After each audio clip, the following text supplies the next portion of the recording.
What's up, guys? It's your host here, Spartanic Arts DxD, back with another high school DxD related video. And today we have What If Issei Uncovered the Truth, Part 11.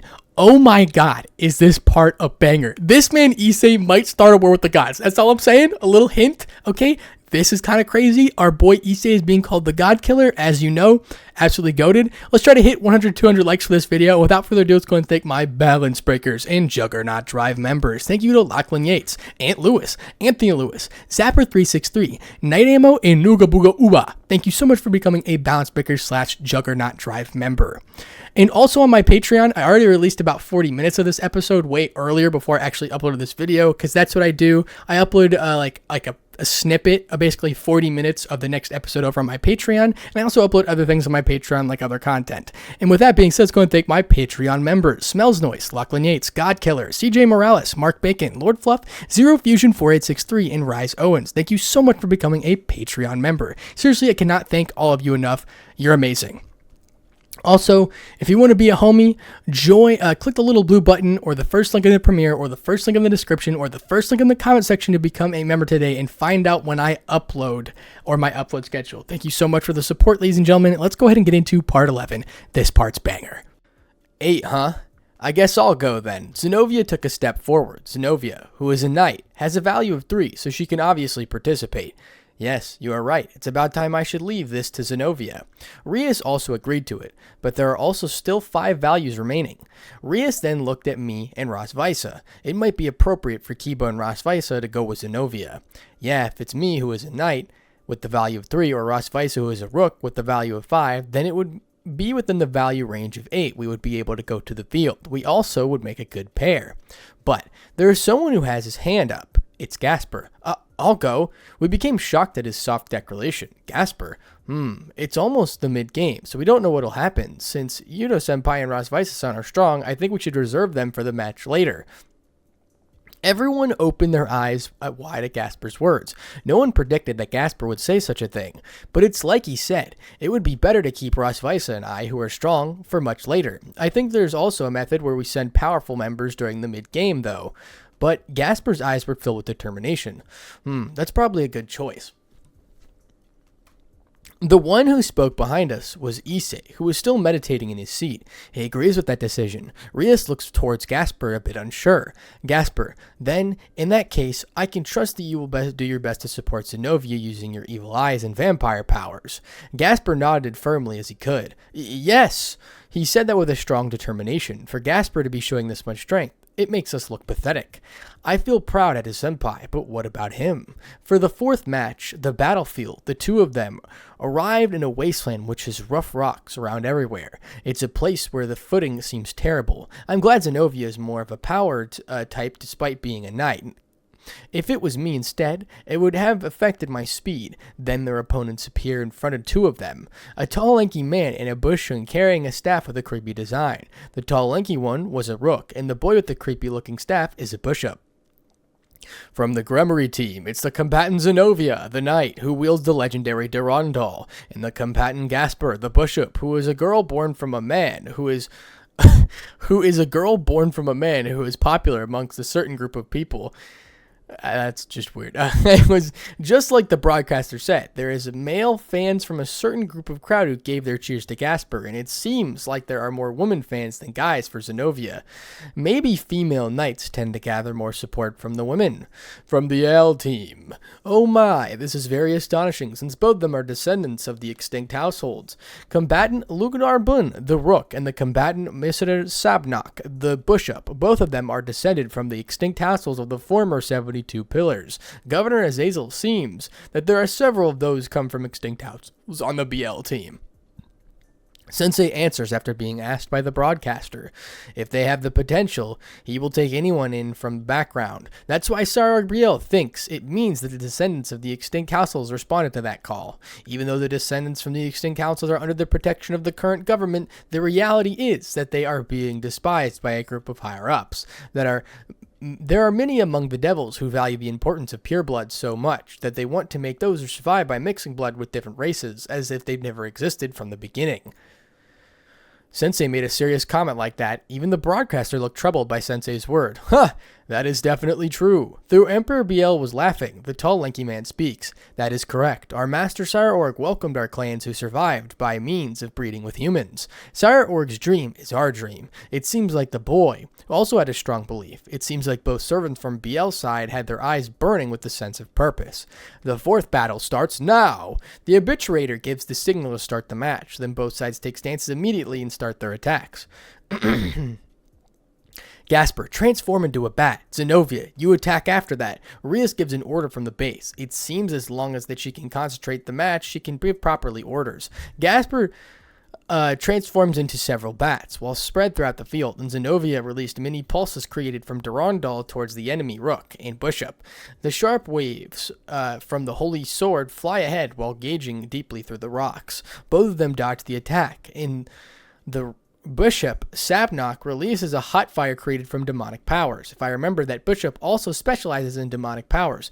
I won't let you! The bats which are flying around the field have their right eyes glowing, and it freezes fire. The frozen fire remain in the air, and Zenobia creates a wave from her holy sword, which wipes the enemy's attack away. Good combination. It was worth practicing for a team battle, after all. Labora, I received an order from Sire Org-sama. We will take down the swordsman first. I will prepare for it. Roger. Receiving Sire Org's order, the bishop took a step back. It is aura running through his body. An ominous aura is rising from him. It's ominous, which gives me the creeps. And the Rook steps in front of the bishop as if protecting him. And he took off his clothes. If I remember correctly, that Rook has a very high defense. Is it trying to become a wall? That's what I thought. But boom! The Rook tall, lanky body suddenly buffed, and it becomes an abnormal shape. Build up? No, it isn't. The tall, lanky body gets even more buffed, and now the tail wings have started to grow from his back. His mouth is covered with fangs, and his nails got sharper. The Biel Rook is getting bigger. A giant black creature makes a howl. A dragon appears in front of Zenobia and Gasper. That's tall, lanky Rook turned into a dragon. Even though Bune is a devil, it's a clan which rules dragons, but only a small group of people in their clan can transform, and he happens to be one of them. Rias puts in a bitter expression. A devil which can be turned into a dragon. There were things like the even Infinity stories, but when I see it with my eyes for real, it has so much intensity. More than that, I didn't see the ability in a match against Glaza Laparos. It's my first time seeing it. So we happen to encounter someone who is able to use that ability which is rare in his clan. There wasn't any information about him transforming into a dragon. That's Sire Org. He trained that servant and made him awaken it. Sensei made a comment like that. So he trained until he was able to transform. Then the battle between the dragon and Zenobia began.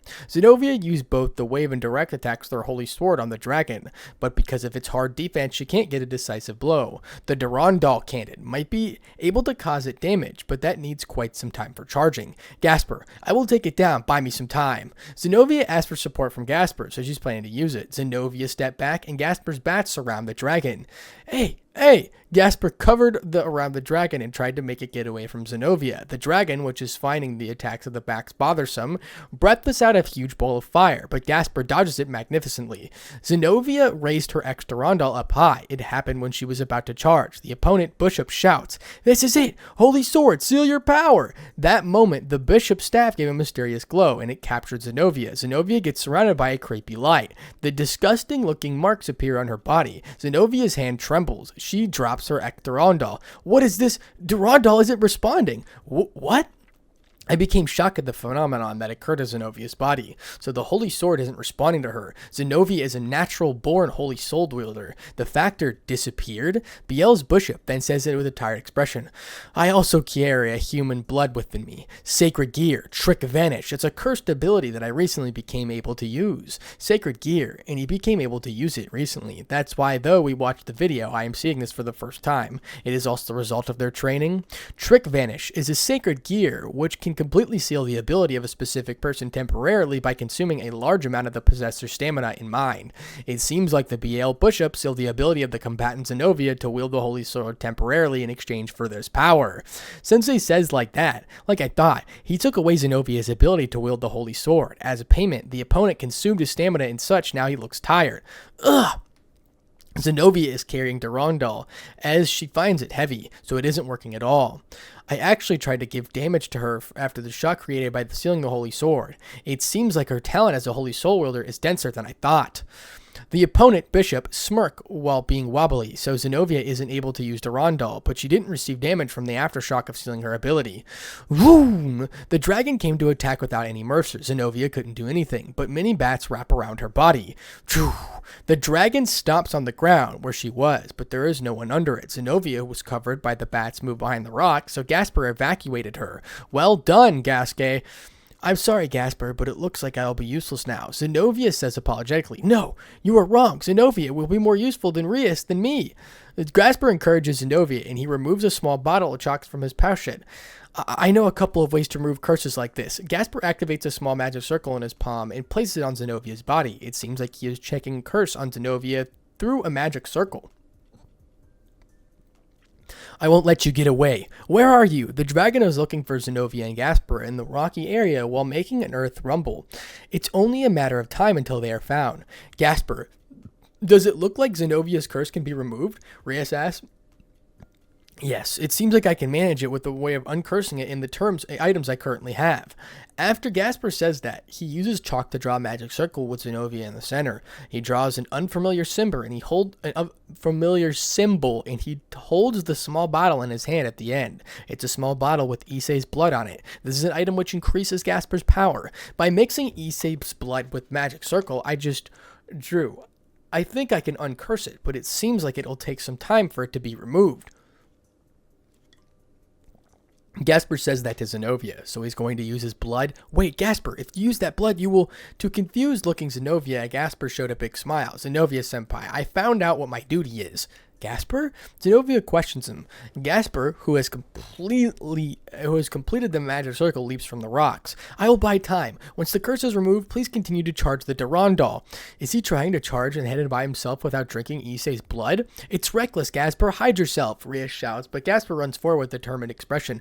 No, I have to buy some times for Rias to win. Zenobia-senpai is needed. Rias shouts again. I'm telling you to run away immediately. The dragon and Beelzebub come in front of Gasper. I found you, vampire. So you hid that swordsman I see, but she's somewhere nearby, right? She will appear if I spread my flames around here. Having the dragon approach him, Gasper's body is trembling, but he shows no signs of running away, and he made his stance to shoot demonic power by putting his hand forward. I won't let you go berserk. Is he trying to charge forward in order to protect Zenobia? Coming ahead of yourself, huh? I respect that courage of yours, though you are shaking. You can't stand in front of a dragon without courage. The dragon, who gave their respect to Gasper, breathed out a flame from his mouth. Gasper tries to defend it by using a defense magic circle. Run away. It's reckless. But Gasper continues to act as a shield Zenobia so he can buy some time. Gasper screams. Having the defense magic circle destroyed, he gets pushed back by the flames. Even though he gets burned by flames, Gasper stands up weakly. Not yet. I can still continue. Gasper, don't overdo it, Zenobia's voice says. The swordsman's voice? She's nearby? That swordsman. Where is she? Hearing Zenobia's voice, the dragon looks around. Gasper spreads his devil wings as he grabs onto the dragon's arm. Let go. Unlike you, whom I can beat any time, I have to take down that Durandal wielder immediately. The curse is temporary, after all. Gasper gets caught by the dragon's other hand, and he gets crushed very strongly by it. A disturbing sound echoes throughout the field. Crush. Gasper screams in agony. Rias looks away from the scene. Please stop. Azia covers her face and screams. The dragon throws down the crushed Gasper. Gasper is still trying to stand up despite having intense pain to the point where he can barely breathe now. Even in this situation, he is going towards the dragon. It hurts, but I am a boy from the Grimoire group. Please hold on, Zenobia-senpai.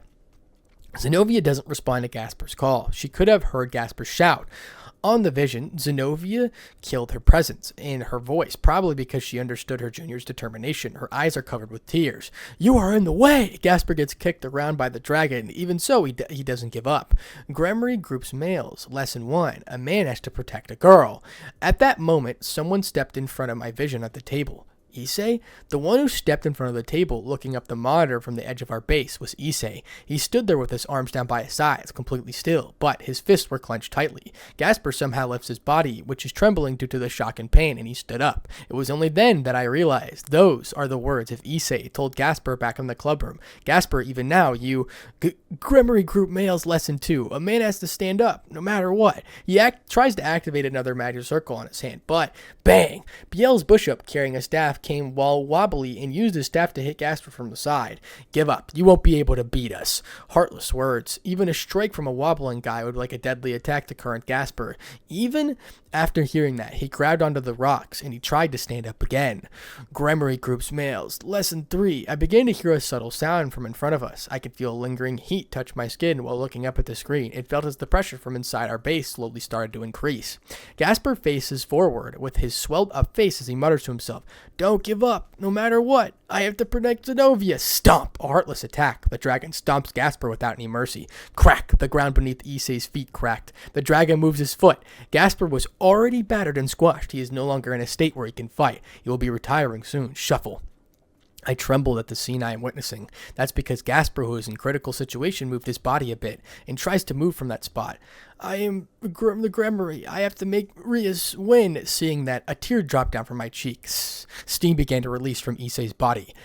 Gasper! Zenovia's heart-wrenching scream echoes throughout the battlefield because she felt the shock of the earth of Gasper being stomped. I could only hear one last thing being said by Gasper. I'm sorry, Issei-senpai. The loud stomp was the one that I felt even in my bones. Doom! Issei-senpai, will I also be used to everyone now? Gremory groups males. Lesson 1. A man to protect the girl. Doom! Yes, senpai, I will try my best. I want to make you proud. Gremory groups males. Lesson 2. A man has to stand up no matter what. Bang! Gasper, even now, even after everything senpai, do you ever think that I can become a proper man like you? Doom! Gremory's groups males. Lesson 3. Don't give up, no matter what. I have to protect Zenovia. Stomp! Gasper, I want to make you proud, senpai. Gasper, I will try my best. Senpai, help! Zenovia is bullying me. Gasper, senpai.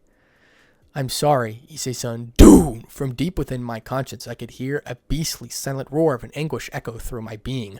My own. Kiba! The loud stomp was one that I felt even with my bones. Doom! Idiot, you idiot. There is no one who will call you useless after seeing you right now. You are a fine man from the Gremory group. Rias faced away from the screen. There are many of us who are looking away and covering our sights. Even I have an uncontrollable urge to avert my gaze. But the moment we did, crack! I froze as the floor beneath me broke. Don't you dare! An unbelievable pressure was being released from in front of us. The group up to the table had cracked beneath us. A sizzling sound was heard escaping from a certain body that was shaking. A low, deep voice overpowered the sound of the rest of the world around us. Issei's body stood there shaking, with tightly clenched fists that bled, steam releasing from his arms, floor cracking beneath his feet, and droplets of water falling in front of him, which almost instantly evaporated from the pressure once they touched the floor. Don't you dare look away! That was the one thing we only heard. My gaze was stuck to his form. His slowly shifted itself towards the screen again. You can still move, huh? That strong will towards victory. It really shocks me. Attacking any more than this will be cruel. Very well. I will make you better with this last attack. When the dragon was about to breathe out flames, I won't let you! Zenovia shows herself emitting enormous aura. The holy aura running through Durandal. It's so strong that it gives me chills. And curse marks on her body are gone. It seems like a removal of the curse was a success. Zenovia approached Gasper, and she held her junior who has already lost consciousness. You did well, Gasper. You are a man. I'm sorry because I was worthless. I made you go through this. Zenovia apologizes to Gasper while shedding tears. So the curse was removed. The Biel's bishop points at his staff at Zenovia. The dragon also has his wings spread. Zenovia got up quietly and mutters, I was lacking it. She slides her ex Durandal from the stealth and charged it into attack form. Because of everything that's happened, I lacked determination. I was caught by an attack like that. I lacked resolution, unlike Gasper, for placing my life on the line. For my master, Rias, my comrades, this guy was standing here with a stronger resolution than me. I'm ashamed of myself. I just can't forgive myself. Zenovia's words also pain me. That's right. We should also have more determination, but we are still lacking it. And Gasper told us by using his body. Then, what should I do? How can I give my answer to this guy? Zenovia wipes her tears while saying cursed like words. Yeah, this is the only thing I can do. I'm sorry, Gasper. At least let me defeat these guys for you. I think my answer towards you. Boom! The pillar of holy light goes up into the sky. That's enormous aura created from Exterondal. Even a high-class devil won't be able to endure it if they get hit by it. The BL's Bishop makes a stance with the staff as he tried to activate his second gear, but his body froze along with his consciousness. The dragon looks at Gasper. Even though he is surrounded by a light for retiring, his eyes glow red despite losing his consciousness. Gasper stopped the opponent, Bishop. Tears freely ran down my cheeks, and I can feel another wave of heat and pressure released by the person that cover our base. Gasper, you, even now. The evil eyes that freeze time. Impossible. The dragon shouts. Zenobia swings Rondal up high. You guys lost to Gasper. Zenobia said that swings her Exterondal towards the dragon and the Bishop. Zook! A huge amount of holy aura devours both of the opponents. Combatant Sire Orgbil's Rook and Bishop, and combatants Rias Grimory's Bishop retire. The obituator announces the end of the fourth match. It's over. Issei's body, which is gradually releasing less steam, slowly shifts itself over and walks towards his seat once again. He slowly sat into his seat with one leg up and resting an arm on the knee. The arm hanging over his knee covered our view of his face, leaving us expressionless as far as we are concerned. Not to mention that there was an unnatural, inexplicable darkness that hovered over his form like shadows, and kept most of the detail on his body, especially his head, from being viewed properly. In every way, it gave me an eerie sense of unease. At the very least, the overwhelming pressure from the before had gradually alleviated. Now, part 7. The fourth match ended, and there were 7 members left on our team. This is Rias, Akano, Zenobia, Azia, Rosvisa, and of course, our last member on the opponent's side that they consist of their king, Syra Org, Queen, and Masked Pawn. In terms of numbers, we were overwhelmingly at an advantage. Now, the game might have gone past mid-game. Combatant Syra Org BL's team has 3 members left, while the combatant Rias Grimory's team has 7 members left. Grimory team are at an advantage, but the remaining members of the BL team are powerful. Will they be able to wrap it up? The broadcaster stirs the stadium. The opponent Pawn consumed 7 pieces. There's hardly anything we know of him. It's creepy. Though, I think there is no doubt he was stronger than members of the BL group who have shown up until now. Then the dice rolled the kings to determine the patents of the 5th match began. Because there are only a few members in Syra Org's team, they had to re-roll it several times due to be the value of being small. After several rolls, the total value which showed up was 9. From our side, anyone can go. Moreover, it's a value where the queen can go ahead.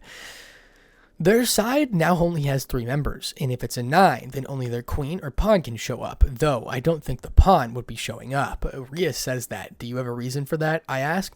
I feel that Syra Org doesn't want to use that pawn as much as possible. There isn't even a slight indication he's coming out. Even if he's keeping him for later, he's keeping him back too long. There were several times where that pawn was able to show up. Even I thought he might send it during the second match against Konako and Rosvisa. Rias tells me like that. The second match, that's where total value was 10. That pawn could have paired with one of the knight or bishop for that match. So that's why Rias went firm when also predicting that pawn might come out. They also probably predicted that we would use powerful Rosvisa, who is specialized in magic since the value was large. If that's the case, then the next opponent will be the queen. Rias? Yes, Kiba. Syra Org's queen. Keisha Abaddon, from the Extra Demon House of Abaddon will come. Extra Demon House of Abaddon?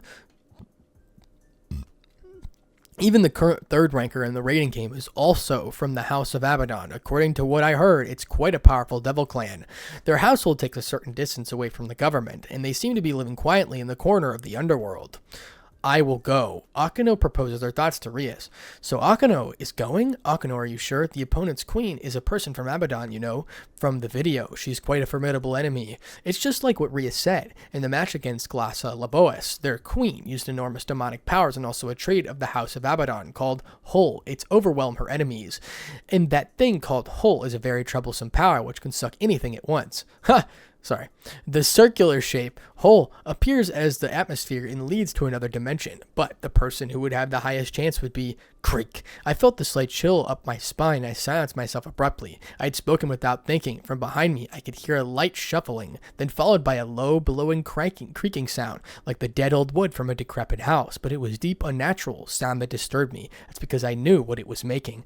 I peered over my shoulder to look behind me. The body of Issei looked a bit like it was hunched down, and now both of his legs legs were on the floor. His hands were placed on his knees as if using them for support. Wait, he's leaning forward? He's going to stand up? Wait, please. He froze in a place before he could stand. Akano had spoken out in a weak voice. She spoke while keeping her gaze to the ground, almost resembling a child. Triana, you shouldn't have to use it yet, Issei.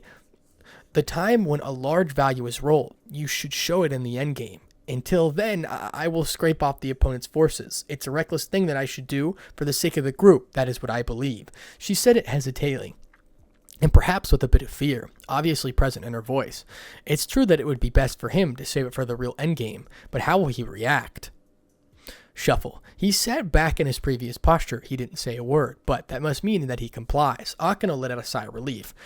Rias, I will be going. Yes, good luck. Akano stepped forward on the platform, but stopped just short of the magic circle. She asked meekly without turning, Will you watch me, Issei? There was a heavy silence for a few seconds. Go. With Issei's confirmation, Akano finally stepped onto the magic circle. Her expression gradually became one of determination. Within a few moments, her body was enveloped in a light and she was transported to the playing field. The location Akano arrived at the field were many giant towers from the rocks lined up. Akano was standing in front of the top of a certain tower. At the rooftop, the opposite building in front of her, there is a blonde-haired Onisan. It's Sourorg's beat queen, Kyusha Abaddon. It happens to be the match between a black-haired ponytail queen, Akano, versus blonde-haired ponytail, Abaddon. So you came like I thought, Reiki no Miko. Abaddon says, Yes, I am a bit experienced, but nice to meet you. Akano replies fiercely. Her determination is now evident. The habituator appears, looks at the two of them.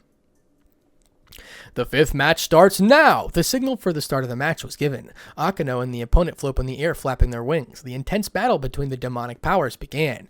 If Akano releases mini fire attacks, the opponent releases a huge ice attack. If Akano releases water, the Abaddon will use wind. The sky battle using demonic power is evenly matched, possibly because Akano also strengthened their demonic power by training. She is able to release much powerful attacks than before. It's so powerful that the impact created their demonic powers started to crumble up the buildings around them. But we still can't let our guards down. The opponent hasn't used Hole after all. When Akano created a dark cloud to scatter their demonic power, she strikes down a high-density holy lightning bolt towards her opponent.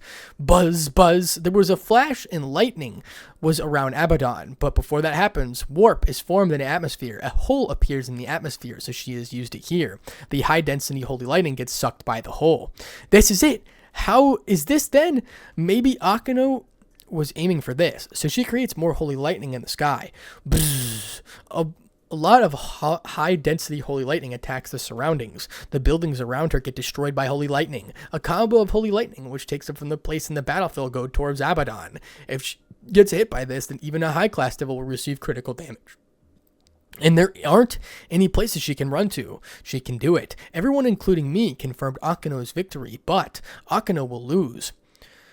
Akano-chan will lose. We heard that low voice speak from behind us. Glancing over to Issei, he was sitting there in the same position as before, an unnatural shadow cast over his form. What? Just now he said Akano will lose? He believes that she's going to lose? And Akano, what is... This isn't a way that Kofur refers to Senpai. No, more than that, Issei has always referred to her as Akano-san, hasn't he? It's almost as if he's speaking about a child. Just as I was thinking about all those things, most likely, along with everyone else, Abaddon weighted her hole, and she made even more holes appear. The giant hole and holes around it absorb Akano's continuous strikes of holy lightning. Akano became speechless after saying that. Abaddon makes a cold smile and says, My hole can expand, and I can also create many of them. And inside the hole, I can split the attacks on the opponents and absorb and release it, like this. Many holes appeared which surrounds Akano, and they were all directed at Akano. From the holy lightning, I will remove the lightning, and I will just return the holy back to you. Whew. From the many holes, a light was directed towards Akano-san. For a devil, light is poisonous. Akano gets covered by lights. Combatant Rias Gremory's queen retires. The heartless announcement from the habituator reached our ears. Akano was defeated just as he predicted. Not only can he absorb it, but he can also use as a counter like that.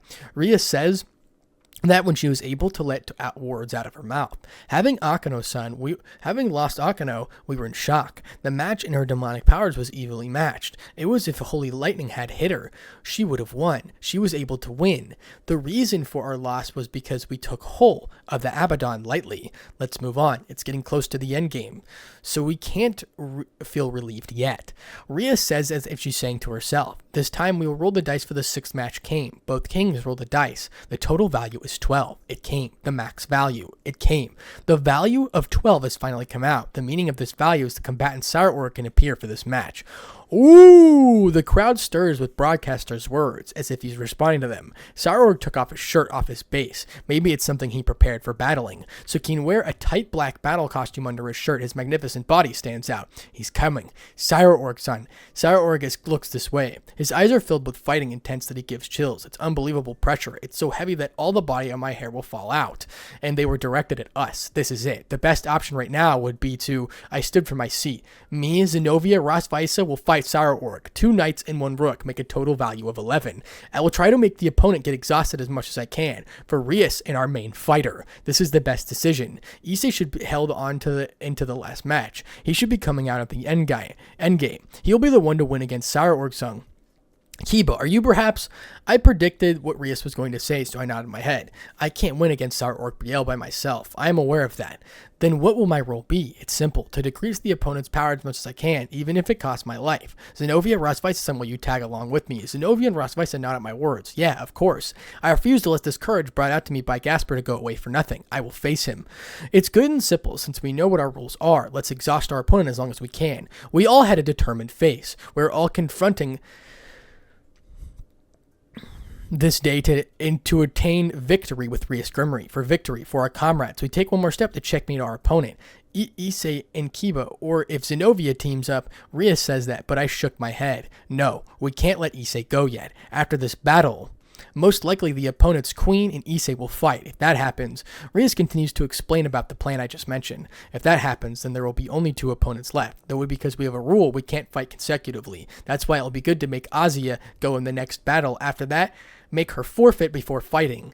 If it becomes the last battle, we won't be needing Azia's healing ability. To making her forfeit will connect to the next game for Issei. So the battle after that will be between Issei and Sour because Sour's personality, he won't be sending out pawn. That's what it is, right, Kiba? I nodded with satisfactory face at Rias' words. Yes. Like I thought, you have all been planning far ahead. I'm glad. If she can think about it this much, then she will be able to move forward on the last properly. Hopefully.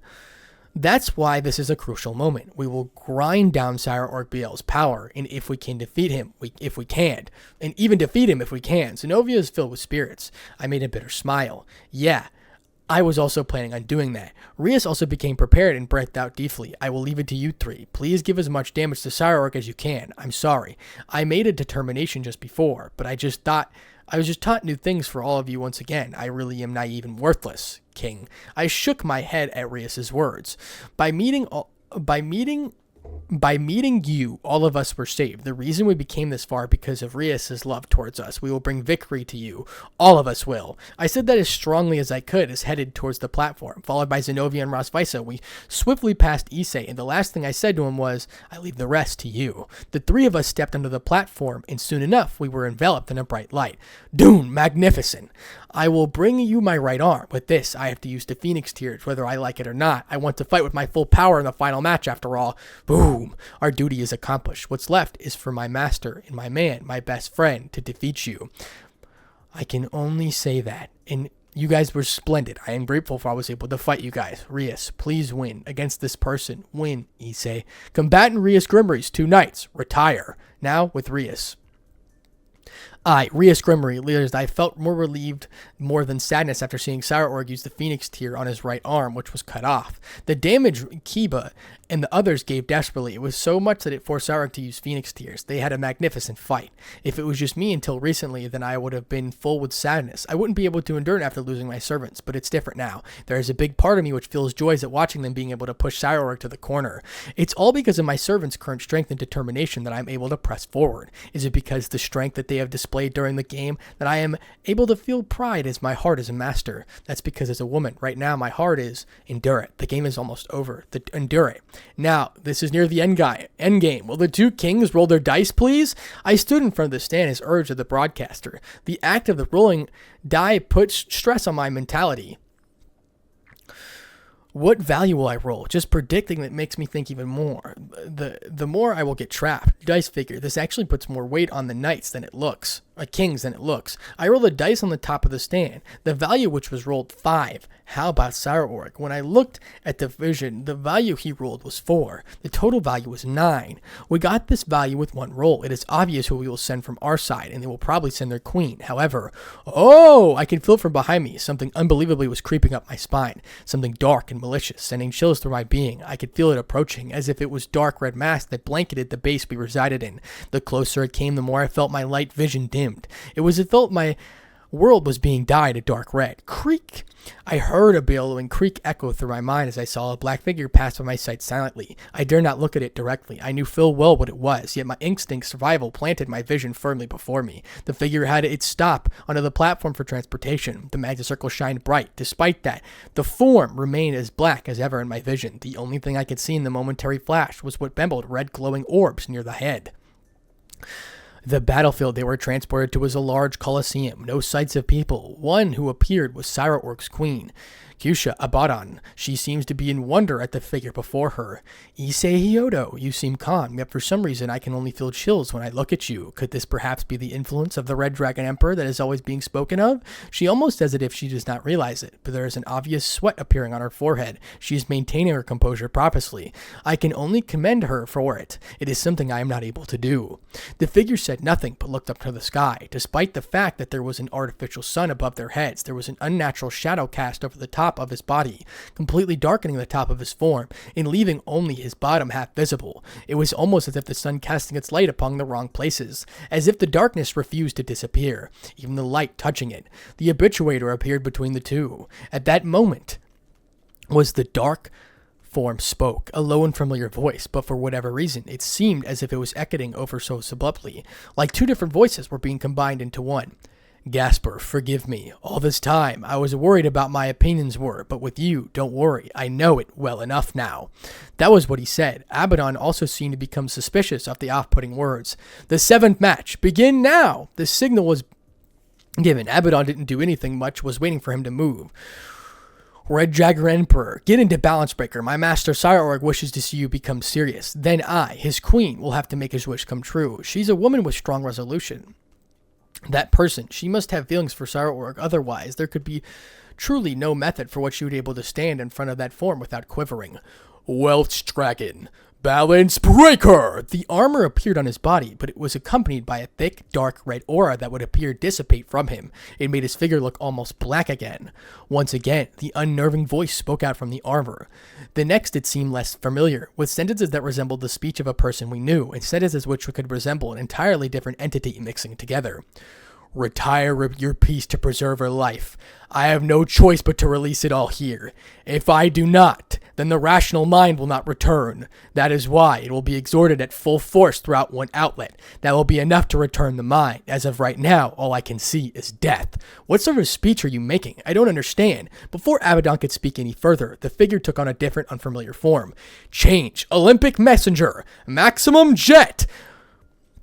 Without even so much as a half a second to process what's suddenly taken place, the figure appeared behind Abaddon with its reared back. Retire your piece, Sauerorg Brielle, and just within that moment, dust suddenly covered the vision of the screen before the connection of the footage was completely lost. Transmission lost. That was the only thing the monitor read. We were in confusion about the situation before a light appeared on our base's platform. Shin! Out of the light that poured form, Issei. We was standing there in front of his normal form, completely still and facing away from us. The dark shadow looked like it disappeared from him. Looking closely, I thought I saw what looked to be ash fading away from his right arm. Yes? Even the announcer was in confusion as he touched the earpiece on his head. He shouted in shock. Sauerorg's Biel's queen retires? When? Azazel, who appeared on the screen as a commentator, explained the phenomenon while crossing his arms with deadly serious attitude. I can tell from what I can see, the Red Dragon Emperor, Issei Hyodo, was forcefully transported from the arena as a result of the entire subdimension being destroyed. Huh? The entire dimension was destroyed? You mean from the attack? He can't be capable of something of that scale, is he? Sarah appears on the monitor, yet a mortified expression. I made Kushia retire forcefully. Just as the suggestion was made, I felt the need, right down to my bones. At that rate, she would have been obliterated by the Red Dragon Emperor. You were trying to kill her, were you not? Sarah called out to Issei, who was deadly on top of the platform. His form seemed so imposing. He responded in a low tone, but his voice was back to normal. Do you expect an apology? You won't be receiving it. That attack wasn't on my behalf after all. It was on behalf of my precious junior. Besides, if she had died, it would have been your own failure as a result of not heeding my warning. I felt chills run down my spine as his cold, fallacious words. He spoke again, but that doesn't matter. I have regained my rational mind back. That's why, from this point, I will have control necessary. I have a direction for this target size to face in. His gaze sets on Sarah. I could finally see his expression portrayed in the image of the monitor, green glowing eyes of burning intensity. Sarah Biel. Seeing what? Sarah smiled happily after releasing it. What eyes? It's filled with killing intent, Sarah then argues while on the camera. I even saw dreams about crossing my fists with the Red Dragon Emperor, so I want to question the committee. Isn't it enough now? It's foolish to let this man fight under the rules. For the next match, I wish for a team battle with everyone on my side against everything from their side. Huh? Team battle? Does he mean to fight against me? Issei and Azia with his pawn and himself?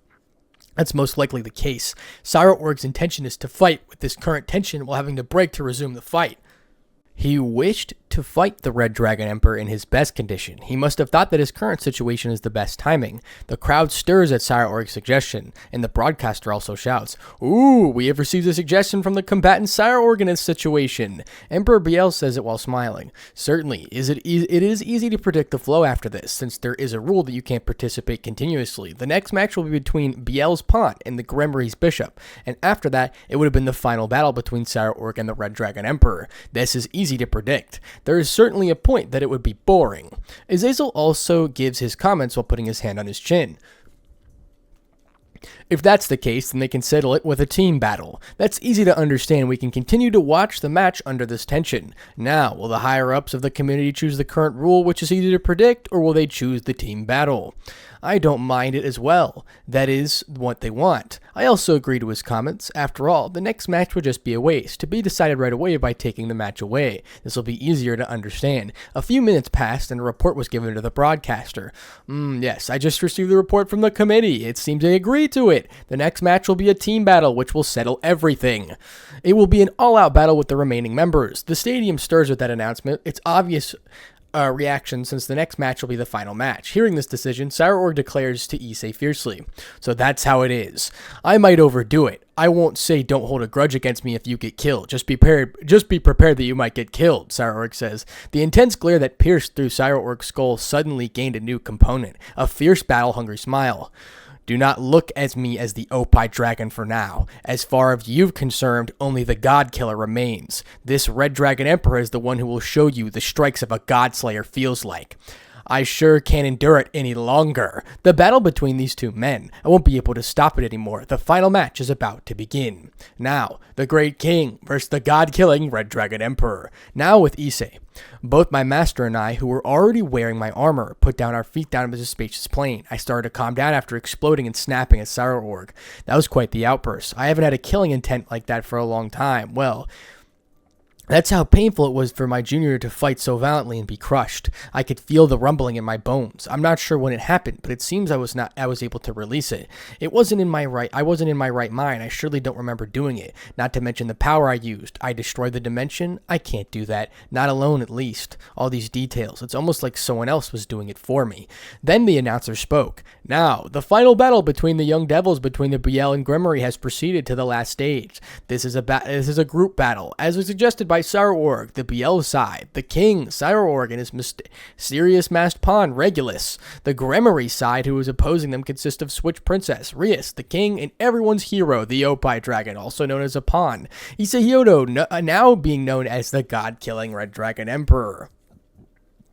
So I'm being announced as both titles, huh? That's fine. This title isn't what defines me. It's alright.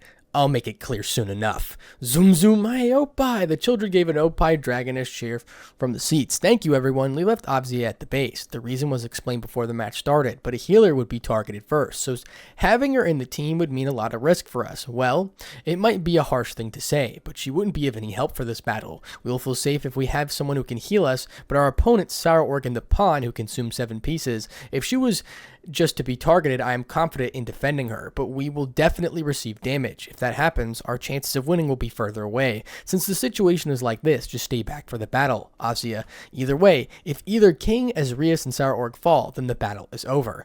Now, I would like to start a battle. The habituator came between the two teams. Then, please start. Finally, the last battle commenced. The opponent pawn promoted to queen quickly. I can't promote to queen yet. Volley and tested promotion to queen in the 7th circle, and it was too unstable. The power was bursting. Intrigue said I was on the verge of an evolution. In the end, I couldn't unlock it. I still required something to be acknowledged within my heart for it to work. For now, I'll have to fight like this. Rias took her battle stance. Sourorg made a small laugh. Huh, Rias, there's something I want to say to you before the fight. Sourorg says it directly. Your servants are wonderful. They care about you so much that it makes me jealous. Because of that, they were all strong foes. If a worthy rival says that, then they will be relieved to have fought. What is left to defeat this man and claim our victory? We only consist myself of the pawn over here. Your side is basically the same. It's basically the end of the game. Sayorg stands in front of me. Issei Hyodo. This is finally it. We haven't fought since sparring in the basement of the Gremory Castle. The last time I was no match against him, but I have gotten stronger since then. You can't hold me down. At that moment, I felt an odd pulse in my heart. Pulse? What the? Huh? That was, could it be? Sourorg. I'm afraid there is something I must try. Will you allow it? Sourorg raised a brow at my random request. There's something I have to try. If this is the purpose of bringing new interest in our fight, then I will agree. Thank you very much. I thanked him as I created a gap between myself and my master. After leaving the distance from her, I took a stance with both of my arms to the sides and bent my knees a bit. A power-up stance. I took a large deep breath and released it calmly. I cleared my mind to the fullest extent and deep dove into the blackness of my mind. Are you there? If you're there, please answer my call. What was it that you once said? There is no longer a prison that can hold me? If that's the case, then bust out. Come on, there's no prison that can hold you, right? Not even the heavens, so bust out. They called you something in the past, didn't they? What was it? You were the representation of strength. Endurance. You endured the punishment of weight of the heavens. So what was it that it called you? Enduring. You endured the weight of the heavens. That's what they called you. Telemon. Isn't that right? Enduring Atlas. Telemon. Within only a single moment, my meditation suddenly broke and my body burst out with power. Ooh. A powerful wave of energy that shook the dimension burst forth from me. My body began to release an abnormal amount of heat in the pressure as my skin started sizzling. I could suddenly see the scars in each of my limbs and glow to a deep orange color. The floor cracked beneath me with what seemed like a 20-meter radius. What? Issei Hyodo, the Red Dragon Emperor, suddenly is bursting with an unfamiliar power? The dimension is shaking the pieces of its tearing as it seems. Huh? Isn't that ridiculous? That power. It's no doubt the power of the deceased Titan god Atlas, so you were able to tap into it after all, Issei. Don't do it, fool. This is not something you should be taking a risk with. I could hear the voice of the announcer and Azazel begin to fade, as many of them began flashing through my mind instead. War, gods, death, struggle, pain, hatred. Too many things for my mind to properly process. Power, endure, punishment, revenge, destroy. No, the many things that were clashing in my mind to catch up, as if I were being shown a timeline of events. It gradually began to slow down. The intensity decreased bit by bit. Before I knew it, I felt something among that contradicted all of the earlier sensations experienced floating my mind. Limit. Release. And with one last magnificent burst of power that caused the dimension to whiplash, the ground of the entire plane broke, and the power dissipated from my body. Boom! I felt breath enter my lungs as my eyes slowly cleared the dust surrounding my view. I could see that only all of the ground around me for about 150 meters, obviously reaching Sourorg and my master's position, was broken to rubble. My armor had completely broken apart from the outburst. It seems like the power dissipated. Good going, Issei. I heard Azazel breathe a sigh of relief to break the silence setting in the air. At that moment, the announcer broke into hysterics. Ooh, huh? He tapped into his earpiece vigorously. Quick! Emergency! Repair team! We need repairs in the dimension. It's going to fall apart at this rate. Ladies and gentlemen, let's take a quick pause from the match. Hurry up! We're losing his composure in a ridiculous manner. The dimension quickly began to repair itself from enlarged tears that were visible above. What? Seriously? Is that true? Yes. He slowly sat back into his seat in a dignified manner that obviously showed how shocked he still was. No problem. Ladies and gentlemen, it seems that Chief Olympian God Zeus offered his assistance in repairing the dimension, and as a result, the issue was resolved quickly. Thank you for your patience. It went silent for a bit before he cleared his throat, then broke out again. What? What just happened? Does anyone have any insight? Emperor? Governor? Azazel folded his arms and responded calmly to him. It's as I thought. The spirit of the deceased Titan Atlas still sleeps within Issei Hyodo's consciousness. What? I could practically feel the shock of every single spectator as the audience stirred from the background of the transmission. What do you mean? Please explain. Calm yourself. It isn't any threat anymore. Well, the basic idea was this. At the time of the incident with the evil god version of Atlas, the monster had already begun to reach a strength that was similar to his creator. In terms of power, they had become equal. All this due to his abnormal growth fueled by a hatred.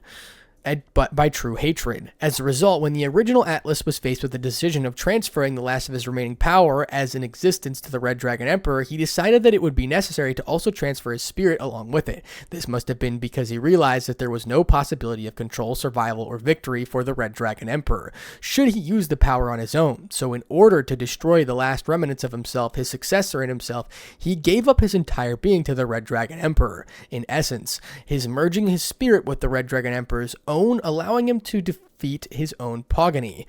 Looking at it symbolically, the last remaining essence of the Titan god Atlas, which represented strength, endurance, and astronomy, lies residing within Issei Hyodo, the current Red Dragon Emperor. Huh? Even I had felt shocked by Azazel's explanation. So that's how it is, huh? As I thought, you were still sleeping somewhere inside of me. I knew it. So Muka-sama was right. He must have woken you up, huh? That's why I can see a small amount of black ash falling off my right arm. Limit, huh? So that must mean this is my limit, just one limb. Once a day is my limit.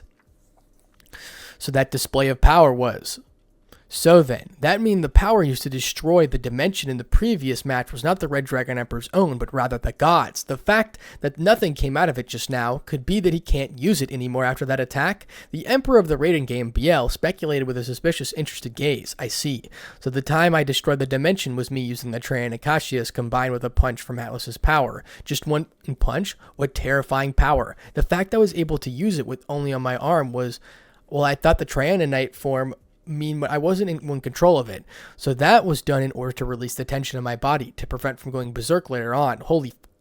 But I lifted my arm as the last of the ash faded. Looks like I wasn't able to pull it off. Sorry, Sire Org. I said that to Sire Org with a bitter smile. His shock turned into a smirk as his body trembled. That must be excitement, huh? To believe that such a thing was possible. I imagine I would not even be able to slither of a chance if I were being hit with that power even once, but it's alright that you cannot unlock it, because in that case, I am more interested in the natural power of the Red Dragon Emperor that was able to bring out the blood of such a powerful god on his own. My mind flashed back to when I was able to draw blood from the monster Atlas. Even though it was a punch with all the remaining power in it straight to the face, I suppose that isn't normal, is it? It looks like we shouldn't hold back anymore, should we? Sire Org. Welch Dragon Balance Breaker! Burst it out, Issei Hyodo. Jet! With that, I blasted my way straight towards Saurorg without hesitation.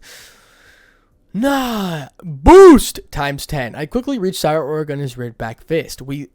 As he reared back his fist, we launched our attacks simultaneously, landing onto each other's faces. A cross-counter exchange. Doon! The left half of my helmet broke off with his punch. Blood spilled from his nose, mouth, and even his ear, and shockwaves were sent with both of our bodies. I spoke through grit teeth. That punch was from my junior. It's a strong punch. It feels as if your spirit is coming inside my body. In such a short time, you've turned into a devil. How much burden have you put on your body? It's a power that can't be obtained normally.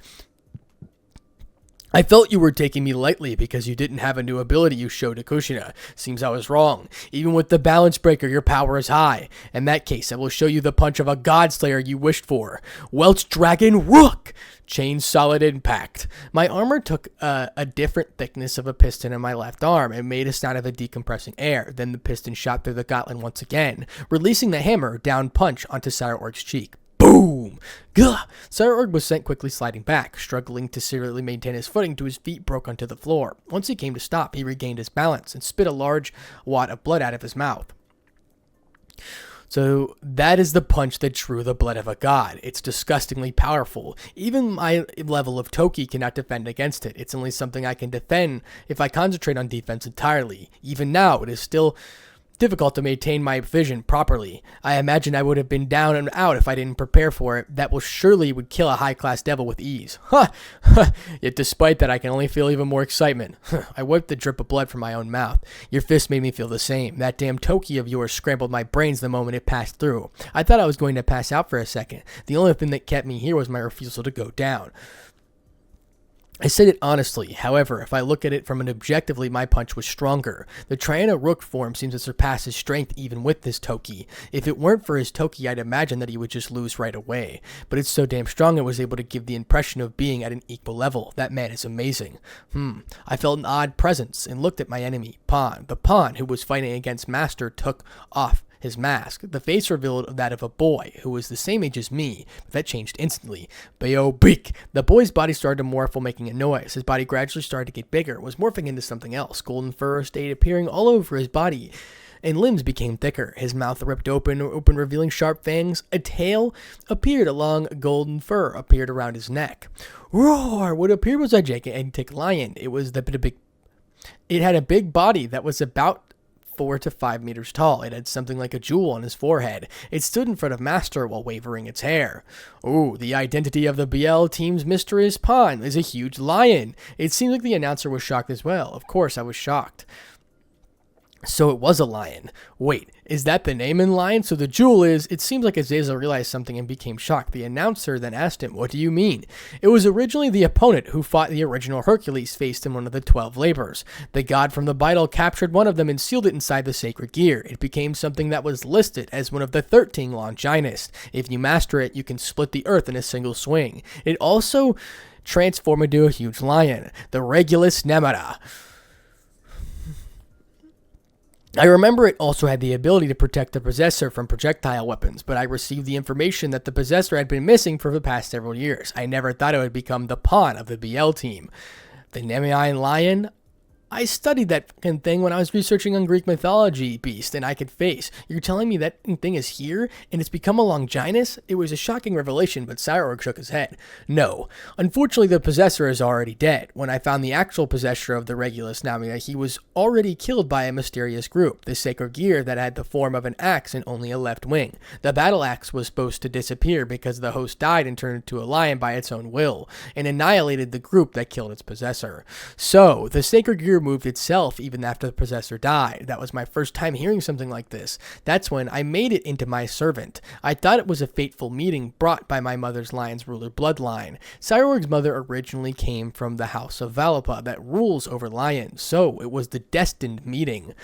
A sacred gear that moves by itself, by its own will, and it's a Longinus. On top of that, it reincarnated into a devil. Is it the lion amazing or an evil beast that is amazing? Either way, that interests me a lot. Very interesting indeed. No wonder that he couldn't locate it. Why do the rare phenomenon occur to Longinus in this era? Forget that. Cyborg, bring that lion to my laboratory next time. I really want to research it. Azazel had an incredibly happy face. Your face is shining. Ashcrow. So that reincarnated lion is a very rare phenomenon. No, moreover, it's a fucking Nemean lion for demand's sake. Even I'm shocked that things like this happen. In my case, thoughts are cut when the possessor dies. The next time I regain my conscience, I'm already inside the sacred gear of the next possessor. So it's different from Drag as well then. There must have been a strong spirit keeping it after the possessor's death. The power is very unstable, maybe because it doesn't have its possessor. It's not something I can send out until it's game. It won't... Ow. It won't be a matter of battles if it goes berserk and attacks both enemies and allies. If I'm able to send it out, then it's only a matter of time when it can team up with me. Just like now, if something happens, I'm the only one who can stop it. Sauerberg explained. So that's the reason why he didn't send out the pawn until the very last moment. It was risky to send it without Sauerberg who can control it, so it is a servant that is hard to send out under dice figure rule. Either way, my opponent is that Longinus then. Master made her stance before the lion. Despite she seemed to lack resolve, I called out to her, "Master!" She looked at me in confusion. "I leave the beast to you." For a moment, her eyes widened. Then a light came into her eyes, and I could see vaguely she had become misty. She shook her head, and her stance became more firm. Yes, I found it odd that I was encouraging her, since it made me look like a master instead, but it wasn't important. Though the reason it worked is most likely because, no, not the time. I aimed my first fist at Sauerberg. Sauerberg, I wish to fill your strength with this current body. Take the power I am residing in me as I am now. He smiled fiercely. So, you wish to fight me in this form for a bit, huh? Interesting. Let's see if you don't regret that decision. Sauerberg and I launched at each other while my master shot her power of destruction at our opponent. Sauerberg and I began exchanging blows. His martial arts skills were much greater than my own, allowing him to land more hits consistently compared to me. But there's one thing I have that can work around as well. Dune! Sauerberg's punch landed in my face. My body whipped rightways as a result. However, I took advantage of my momentum and allowed myself to spin around 360 degrees to meet Sauerberg again, my left hook landing square in his face. Boom! His head whipped back from the force as he jumped back a meter to regain his footing. That sort of punch. To be able to have an odd form of control which excludes some feeling of elegance. I never expected someone like you to be in possession of such a skill. It's no wonder I can feel your strikes as precisely targeted compared to my own. I smirked proudly. Yeah, well, when you get ordered around by a legendary Ojir-san, Sun Wukong himself, that kind of stuff just catches on. Huh? Sun Wukong? As in the first generation Sun Wukong? That damn announcer. Sun Wukong. So you were training in places that we couldn't see you then. Splendid, that's perfect. The fact you received training from such a master only makes it even more exciting to face you. Sauerberg came at me, and we continued exchanging blows. Doom! One of my arms ended up being caught by the wrist of Sauerberg. I sent my opposite fist in response. But he ended catching one of as well, effectively holding onto both of my arms. I could predict his next movement. It's definitely going to be a headbutt, but whoosh! I suddenly pulled my head back and crossed our arms together in an odd manner. He seemed to prepare himself to exchange headbutts with me. That's not what I'm aiming for, Sauerberg. Instead of aiming for the headbutt, I kept my head back and pulled my hands back, exposing my wrist. At the moment, Sauerberg seemed to take notice of a small compartment on my wrist. Take this! Boost! Times 5. From out of my small compartment sitting on my wrist, powerful flames were suddenly shot out. Sauerberg's top hat was engulfed. Boom! The flames burned on top of Sauerberg's body.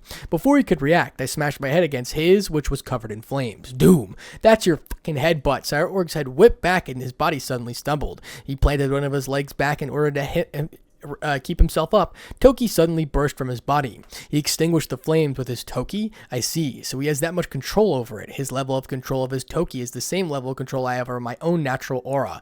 I also have been able to put out the flames by flaring my aura in such a way. Marvelous. Sauerberg lifted his head. The skin on his face was red and sizzling. There were even a couple burns that exposed the fact that skin was peeled or side off. Despite all of that, he was smiling fiercely with the same intensity present in his eyes. For some reason, I felt pure excitement hit me when I realized we are equals, this guy and I. We are practically equals. For every skill he has, I have one that counters it. For strength that I have, his strength comes to match it. For spirit, I have comes to face it. The chance of me winning in the Triana were high, but the chances of me winning in regular scale mail were around 50-50. Yet, I only felt the urge to keep fighting in this form. I feel like I don't care about having the advantage. I feel like I want our powers to be equal and I want to fight until we both can't stand. The closer we are in power, the better the battle feels, right? What is this feeling? Is that feeling where you fight strong enemies, Volley? You and damn Trig, you've gotten me thinking I'm a battle maniac now. Just as I was about to launch Sauerberg with my battle-hungry grin, I had a familiar scream. Gah! What? That sound. I looked towards my master was. My master was on her knees, bleeding. The lion stood in front of her. While having received damage, master was in danger. Rias Grimmery will retire due to blood loss at this rate. The lion spoke. That lion can speak? If you want to save her, then use the Phoenix tier. He did that on purpose. This guy had the power to take down Master if he wanted to. Not doing it meant he wants to use the Phoenix tier. The BL team had already used it, and they can't use it anymore. We still hadn't used ours. The enemy lion was watching intently at the battle between me and Sauerberg. If I say that was unnecessary, then my quality as a king will decrease. Very well. I will allow that. But I will have to battle between the Red Dragon Emperor and I continue. Regulus, I understand very well. My apologies. It's an action I took as my loyalty towards you, my master. The lion in Saurorg hadn't resumed their attack. I went towards my master while being alert and took a small bottle from her pocket. White, Saurorg doesn't know is that I have an extra Phoenix Tears bottle on me recently. I never used the personal batch that Ravel gave me for my fight with the stone golem. After all, that's why I don't have a problem using this one. Master, I will use this on you. Issei, my Issei, I'm sorry. I have been waiting to say that for so long. Not now. We'll talk about this after the game. We should focus on winning right now. Oh, Issei, my Issei. That's right. We should focus on winning right now. I've been fooling around and getting caught up with the ecstasy of the fight that I forgot. How could I forget? Gasper fought so hard for the purpose of making us win. What would it mean to him if I just lost the match because of my foolishness? Though it's a shame. I should use the Triana and win this fight, shouldn't I? When I was thinking on what to do next, the lion shouts, Saurorg, use me. Please, wear me. If the balance breaker, then you will transcend the Red Dragon Emperor. Are you trying to throw away the match that you can win? The lion said, wear it. The lion, balance breaker. The Saurorg made an angry roar. Close your mouth. That is the power I decided to use during a crisis in the underworld. What will come out of it if I use it in front of this man? I will fight this man only with my body. Just the same with him. I see. Perhaps this person could still become even stronger. If he really shows his best, will I be able to win? But I do have an interest in it. How much stronger will he become? This man whom I respect. His overwhelming power. Will he show it when he gets serious? Saurorg allowed me to use the Triana, which was like a cheat. At that point, I had no right to reject Saurorg becoming serious. No. Above all that, if I were able to defeat him, he isn't at his best, then how would that mean a victory mean? How much would that mean to me as a warrior? That is, fight me at your best, Issei Hyodo. Damn the White Dragon Emperor. Damn that White Dragon Emperor. Saurorg, use the power of the lion. I said that with no hesitation. My master was beside me with shock, but I still continued. That's right. If I can't defeat you without an advantage like the one I have, then there's no meaning. If I can't surpass Saurorg who hasn't used that, there will have been no point in my trading up to this day. By that time, I realized it. I was speaking out of my true thoughts. Today, I will claim victory by defeating you, who gives everything. We are fighting for our dreams. What sort of god killer would I be if I didn't defeat you when you were in your top form? What would we achieve by not defeating our opponent who is at his best? The shouts came from my heart. Despite how shocked any of you may be, I don't need to explain it to you. You don't need to understand it. The only one who has to understand it is him. After a pause, Saurorg makes a creepy smile. I'm sorry. Somewhere inside my heart, I thought this was a game. There will be a second chance. It seems like I was thinking naive things like that. What foolish thoughts I've had. Doom! Saurorg's body was releasing a powerful flare of Toki. He was filled with an intense spirit. I'm angry with myself for not realizing that I won't have a fight like this again. Regulus! Sir! The master who called to his lion, the lion who answered his master. The huge glowed in golden color. It turned into light particles and he went towards Saurorg. Then let's do it. I have determined today that this will be a large stage for a battle to the death. Don't hold a grudge at me even if I kill you, Issei Hyodo. Saurorg, who covered a golden particle, said that loudly. My lion, king of Nea, you who has been called Shishio, answer my how and turn into my armor. The battlefield began to rumble. That's more like it. Saurorg and the lion burst open while blowing away the scenery around them. Almost a 20-meter blast radius. Balance break! A dazzling light spread around the field. Because of its intense light,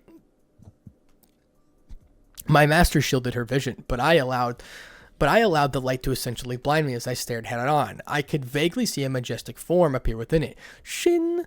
When the light slowly vanished, what appeared in front of me was a golden-colored plate armor, which had the motif of a lion. The helm of the head of an orange gold hair, which looked like that of a lion. There was a lion-like face on its chest, and the eyes of it glowed as if his own consciousness. The balance breaker of Regulus Nema. The Regulus Ray Leather Rex. Issei Hyodo, I thank you from the bottom of my heart for making me serious. That's why I'll reward you with my fist. Come at me with that powerful rook. Saurorg was walking towards me step by step. There was an overwhelming premise by seeing the armor covered in Toki. His opposing form released a powerful burst of the Toki flares, as if it was letting it all run free. Saurorg, who's just a meter away from me, says, Now, give me your best shot. pulse. I felt the pulse of my heart beat throughout my body. My fist clenched tightly as I began shaking. This pure level of excitement, I have never felt it before. Perhaps I have truly lost my mind. If that's the case, don't regret it. Welch Dragon Rook. Chain solid impact. My armor took on its thicker, sturdier form as I launched at Sour without hesitation. I reared my fist back and prepared the percussion hammer in my gauntlet. My fist went towards him. Doom! He caught it. Sour caught the fucking punch. Both of the armor surrounding our hands cracked at collision. A shockwave was sent out from the force of the punch that blasted the environment behind him. We're basically at the same level. I felt an absolute ecstasy. I could not explain the wash over the realization. This piston gauntlet, my gauntlet, pulled back and shot in, giving my power to even strike. Dune! This time, the armor surrounding my hand broke completely while some cracks ran down my arm. Cyberorg's armor around his hand also broke, but there was less damage to overall to his armor compared to mine. He used the flow of Toki to cancel out the force as much as he could. Cyberorg smiled excitedly. So these are our levels. It's perfect, Issei Hyodo. Cyberorg sent the right hook straight at me. I blocked it using my free arm. Dune! The strike ended up sending me skidding from the side of the force of it. The armor on my arm cracked. I came to the stop after planting my foot firmly into the ground and breaking into it. Now, I will come at you with full force, Issei Hyodo. Drake, repair my armor whenever it breaks. We're going all in. Yes. Jet! Boost! Times 10. With that, Cyborg and I launched straight at each other and began exchanging blows at full force. Doom, doom, doom. With every attack that was sent, there was a counter to meet it. I sent a punch towards his abdomen. He blocked it with his knee. Both of our armors would crack. He sent a punch towards my head. I blocked it with my arm. I'd followed it with a kick to his side, and it would land successfully, but then his own kick would land straight in my abdomen a second later. Both of our armors cracked, and we spat blood from our grit teeth. Doom, doom, doom. The furious exchange of his fists would continue brutally until I realized a minor detail in his movements. His right arm was slightly slower than his left, so that effects of what my comrades' attacks accomplished, huh? In that case, I continued my exchange until I found my opportunity. There, Cyborg sent a strike with his right arm straight towards me. I crossed my arms to block it, having no intention of countering immediately like we've been doing continuously. That's when I boosted my power. Boost! Times 15. My aura overflowed, and Cyborg's fist collided with my arms. Dude! Ugh! I could see Cyborg make a pained expression through my arms as his fist connected. Did you feel it? That's right. I took a lesson from you both in Sung Wukong and combined them. I boosted my power to increase the intensity of my aura, allowing me to focus and control it with my arms once impacted. In other words, I went ahead and used my powerful aura as an extra layer of defense, just like you did with your Toki. You aren't the only one with tricks up your sleeve. I used the moment's hesitation for my aura and pulled back my right fist with all of my speed and power I could muster. Then I launched a right hook right into his armored solar plexus with an absolute force, and concentrated all of it into a certain point, just as I was taught. Solid impact! The piston from the percussion hammer burst into the gauntlet and transferred every bit of force dead center into a perfect place in his solar plex. And just to add the highest amount of damage I could, I used all of the remaining aura brought out from the previous boost and blasted it into him. The armor around his stomach was easily broken. Many of his ribs were most certainly broken. Doom! Cyborg projectile vomited a large chunk of blood. I didn't hesitate to send another punch to his head, launching him away from me. Doom! He flipped onto the ground away from me, but planted his claw to the floor to catch himself. He properly regained his footing while holding his stomach in pain. His eyes were burning with intensity. You can't even stand that, huh, you fucking monster. I suddenly had an idea. I raised my gauntlet into the air. Call upon thee, bird of Hermes. Change, Olympic messenger. Shin, my body shined a bright light before changing forms. My aura shaved off and became sleek. An aerodynamic design. Every point on it became dangerously sharper, including the helmet.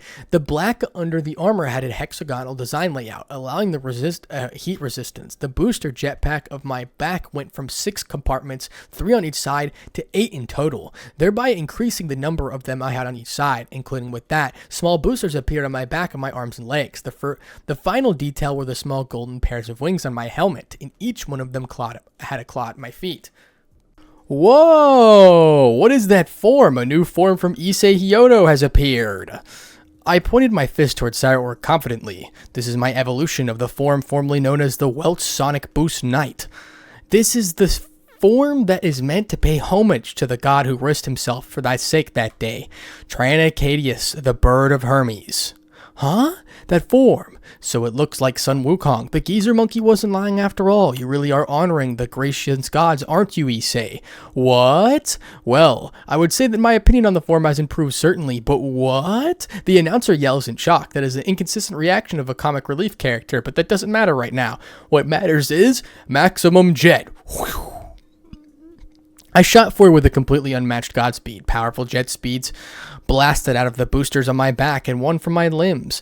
That is speed that surpasses Kiba and even Volley Lucifer himself. I've mastered it while training in the depths of the seventh circle of hell. Take this. I had already made it in front of Sour Org in what felt like an instant. He couldn't react well enough to my speed, but still attempted it and to strike at me. I went under it and effortlessly as if we were in slow motion. I blasted the power from my booster on my right arm, shooting it forward at incredible speed. It landed right where I wanted to, the giant patch of missing armor in his solar plexus.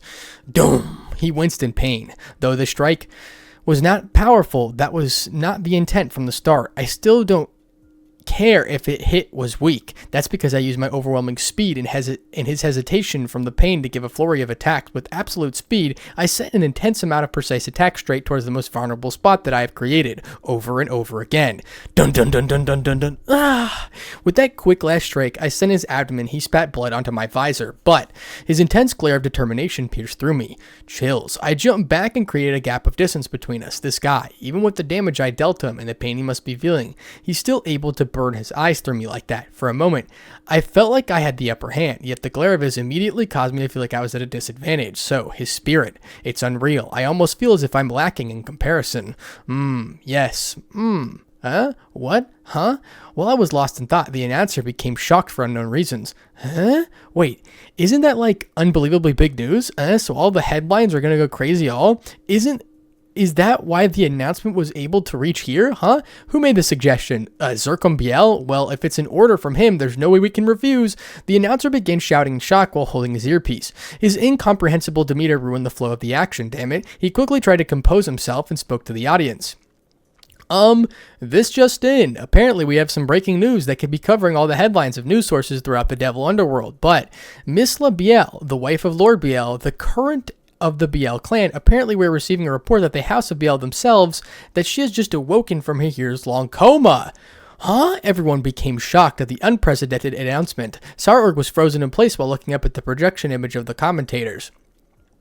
I'm not sure on the details, but many years ago she was diagnosed with a disease that seemingly had no cure and caused her to fall into a coma. Despite that, now being reported that she is miraculously awoken from it in stable condition under the care of the Citri medical professionals. That person, the one from the dream I had, the one from the pitch black darkness, that time was... As we could hear the shocked commentators start peeking about the subject, we all stood there in silence. After a short minute, I suddenly burst out in laughter for some reason. I held my head as I began bursting out in a fit of laughter. I was being looked at as if I was a madman, but I couldn't contain it. That's because I struggled to speak clearly through the constant laughter. I see. I understand. So that time I failed. That time afterwards, you were the one I was speaking to. You were the one I led out of the dark place. I see. I understand it now. The announcer spoke to me as if I was crazy. Oh no, it seems that the Red Dragon Emperor has lost his mind due to the stress of the fight. Perhaps the pain ended up taking him out of it. However, Azazel seemed to clear my story for me. I see. It was the ability paralingual, the ability to speak to a woman's breast. He must have somehow been able to reach her after his interaction. But wait, his first attempt ended in failure and he was never given a second chance to try again. Perhaps it's a new variation of the technique. He must have used a new method based off the original one to somehow bring back the consciousness. Honestly, to bring back the consciousness of someone in a coma, what sort of things do you keep developing without my knowledge, huh? I will study you forcefully if this goes any further. So it was the Red Dragon Emperor who accomplished this. What sort of odd developments are interrupting this match? The Emperor Biel gave his own insight. The issue that concerns me the most is the Red Dragon Emperor earlier commenting regarding the seventh circle of hell. I'm not sure if I misheard, but I believe I heard him say that he trained himself in that place. Despite thinking this is something that is impossible, I cannot deny that I have been feeling a disgusting feeling from the Red Dragon Emperor ever since the match started. His aura reeks of terribly familiar stench. Yet this cannot be. It was said that only a Lucifer could perform this spell necessary to allow access into the ninth circle. Perhaps someone with Satan-class power or above I can accomplish, but they wouldn't know the technique. This is... My nerves felt tense at his explanation. Luckily, the announcer cut off the conversation. Who cares about that? Moreover, some extraordinary news came into light. The mother of Sire Orgbiel just awoken from her coma. How will we react to the news? The announcer says in an interested voice, as I thought, "You're only here for the entertainment purposes after all." I looked to Sire Org. He was completely in shock, but there were tears building up in his eyes, something I never believed I would see. Mother.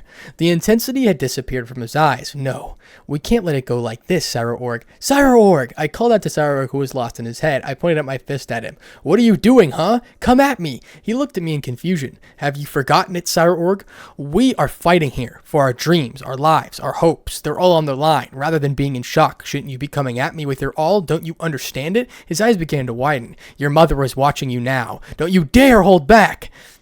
Tears fell from his eyes as I realized it. His body shook violently. He gritted his teeth and finally bursted from his body. Boom! That's right. You're right. He looked to me while shedding tears. His eyes regained their intensity. But more than that, they held a comforting light within them. I truly thank you from the bottom of my heart, Issei Hyodo. That's it. Just like that. This is how it should be, fighting with our all. That's why. Partner. Yeah, we're going for it. Sire Org. I held onto my guylet gently. I hope you don't mind if I gather some of my courage as well. I took a deep breath. It's time. All of you out there, listen up. I shouted into the sky in no particular order. No, I am shouting to all of them, the whole world. I am promotion. Issei Hyodo! Queen! At that moment, a powerful order like no other burst out of my body. Boom! What's this? An unbelievable pressure is being released from the body of the Red Dragon Emperor. The entire floor beneath him is craving inwards. He almost sinking in, but his body is levitating. That's unstable. It's certainly shaking the dimension. This power bursting forth was unstable. I spoke within it regardless. All of you out there in the world, hear me now. My name is Issei Hyodo. I am this generation's current Red Dragon Emperor. I am known by many names. The Opie Dragon, the God Killer, the God Slayer, the Red Dragon Emperor, and the Welch Dragon Emperor, but I will tell you something now. All of that, it doesn't matter one bit. I could feel the sensation of being ripped apart from my unstable power, but I still continue to let loose. Boost times 10. That's because it is my name that isn't decides what I am, but what I do. There are many of those who fear me now. Many of those who do not trust my existence, but I will tell you now, that's fine, because that won't change what I do. That won't affect my actions. That won't change who I become, and it won't change who I am. What am I? I'll tell you what I am. Through all of the uncontrollable power that kept me from opening my eyes and slowly began to tear away pieces of my armor, I pointed my fist forward. I am nothing but a low-class commoner who became something even greater. I am the representation of those who earn their strength through hard work and determination. I am the protector of those innocents who represent the future. I, who is to awaken, am the Red Dragon Emperor who will pioneer the principle of protection. I am the fighter who holds up dreams and hopes of those caught in despair. I am the deliverer of judgment who are those who are bringing injustice onto those who can't protect themselves. I shelter the infinite and uphold the dream. I am the guardian of those who are oppressed or harmed by powers they cannot face. I am the hero of the children who kept the key to the future, devil and non-devil alike. I shall become the Aegasus Dragon. So call me whatever you want. Call me a monster. Call me a God Slayer. Call me a God Killer. Call me a threat. Call me something to fear, because I am all of those things. But I am all of those only to those bastards in my target sights. Do you know who? I am talking to you, guardian of the future. To those who wrongfully lay their hands upon the weaker than themselves, I am your threat. To those evil gods who abuse their godly power nefarious purposes, I am your God Slayer. To those evil gods who believe themselves invincible, I am your God Killer. So call me a monster, because I am the monster who lives and keep the monsters at bay. Call me the suspicious, because for those who are in the shadows and have something terrible to hide, I am that suspicion. Call me something to fear, because those who fear that may be one brought to justice for the pain that they have wrought, I am that fear, and I shall defend you from the intentions of evil with the sanctuary of shielding flames. I am Issei Hyodo. I am the Opie Dragon for the children who deserve smiles. I am the Aegasus Dragon for innocent who deserves protection, the guardian for those who deserve future, and the pillar of hope that shall preserve the heavens. No, the pillar of hope that shall preserve the entire world resting on it. Boom! The intense power began to concentrate itself around me. It began forming into a shape. This is it. I pulled my left gauntlet down and held it near my chest. The jewel began to grow a green light. Then slowly but surely the light beam shifted into color. There are many of those who I wish to repay for what they've done to me. Tani, my mentor, was trained me despite being a failure. Azazel, my sensei, and my guardian who came to rescue without hesitation. Sung Wukong, my mentor, who showed me that there can be a worth in any fighter as long as they're in dedication. The children, the ones who smiled brightly and reminded me we are all equal and the future is what is important. And finally, the woman I love, the one who brought me out of my darkness and comforted me with a blanket of gentle flames. That's why I'm going to ask you to lend me your strength one more. My mentors, my sensei, my children, and most of all, my love. Please, just once more. I raise my gauntlet into the air above my head as it shines brilliantly with its beautiful color. Lend me your strength. Blue. Raffle! Boom! Flames, gentle flames. I can feel them moving softly against my skin, protecting me. What? The Red Dragon Emperor has unleashed a new form? It's magnificent! I see. This fool, he really has changed. The jewels on his armor are no longer of green color, but a deep blue sea. The sanctions of his gauntlets, knee armor, they have changed into a more soothed, flat design and now give him the impression of being mini shields and a shape of gauntlets. His helmet has changed the shape to resemble that of a mechanical monster with armored teeth and fangs. His tail split into three and the shape gives it an impression of a large manacled feathers. His clawed feet have changed to give the impression of having sharp talons like a hawk. In his wings, they're shooting like flames. No, they engulfed in flames. I see, I understand it now. This guy, this foolish boy of mine, in almost every way, his form is meant to resemble. I unfluttered the wings coiled around my body, protecting me from harm. Thank you. I'll take it from here. Thank you, Raffle. A phoenix! Boom! The powerful flames shot out of my wings as they revealed a figure. I am Issei Hyodo. That's all there is to it. This form, we must name it, as his sensei and I shall take the honor. In that case, this is surely, since it is a phoenix, that answer is obvious. The immortal dragon of Aegeus. The dragon which doesn't die and remains as a shield of hope for the future. Can you imagine it? A red dragon emperor which protects the dreams of the oppressed. What would God say? What will the gods say? It seems that boy has truly lost his mind, hasn't he? Well, now I have you more in common with your dear sensei. Now hurry up and win. I ain't lending you my strength to stand around. Looks like Azazel took the liberty of naming it the immortal dragon of Aegeus. Huh? Not bad, but you're right. This strength, I will be using it now. Thank you. We are fighting for our dreams, not just our own dreams, but all those alike. That's why I won't hold back, and you won't either, will you? Maximum jet. I launched towards Cyro-Org. My wings whistled as I blasted towards him, the sound of a phoenix screech.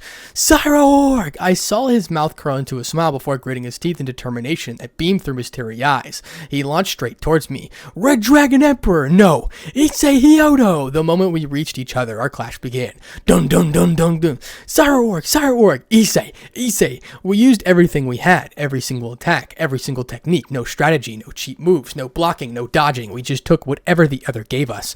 Doom, doom, doom. We took whatever hate came to us. We took any blow that reached us and sent one right back. We felt everything, every emotion, every dream, every hope, every desire, every fear, every pain, every hardship, every struggle, every memory, every loss, every burden, every thought. We transmitted it to each other with our fist, and we both received fully.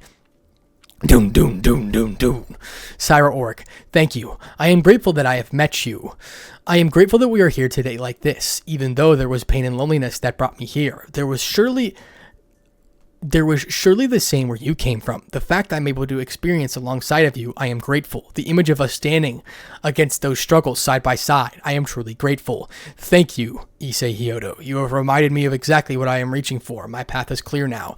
The only thing that stands in my way now is you, though you are the greatest obstacle to overcome. If it is for that purpose, it is exactly what makes struggle so important. And the fact that you stand there so valiantly, blocking my path, it is what makes the struggle such an honor and joy to experience. There is no one else I would rather have standing in my way. I am grateful.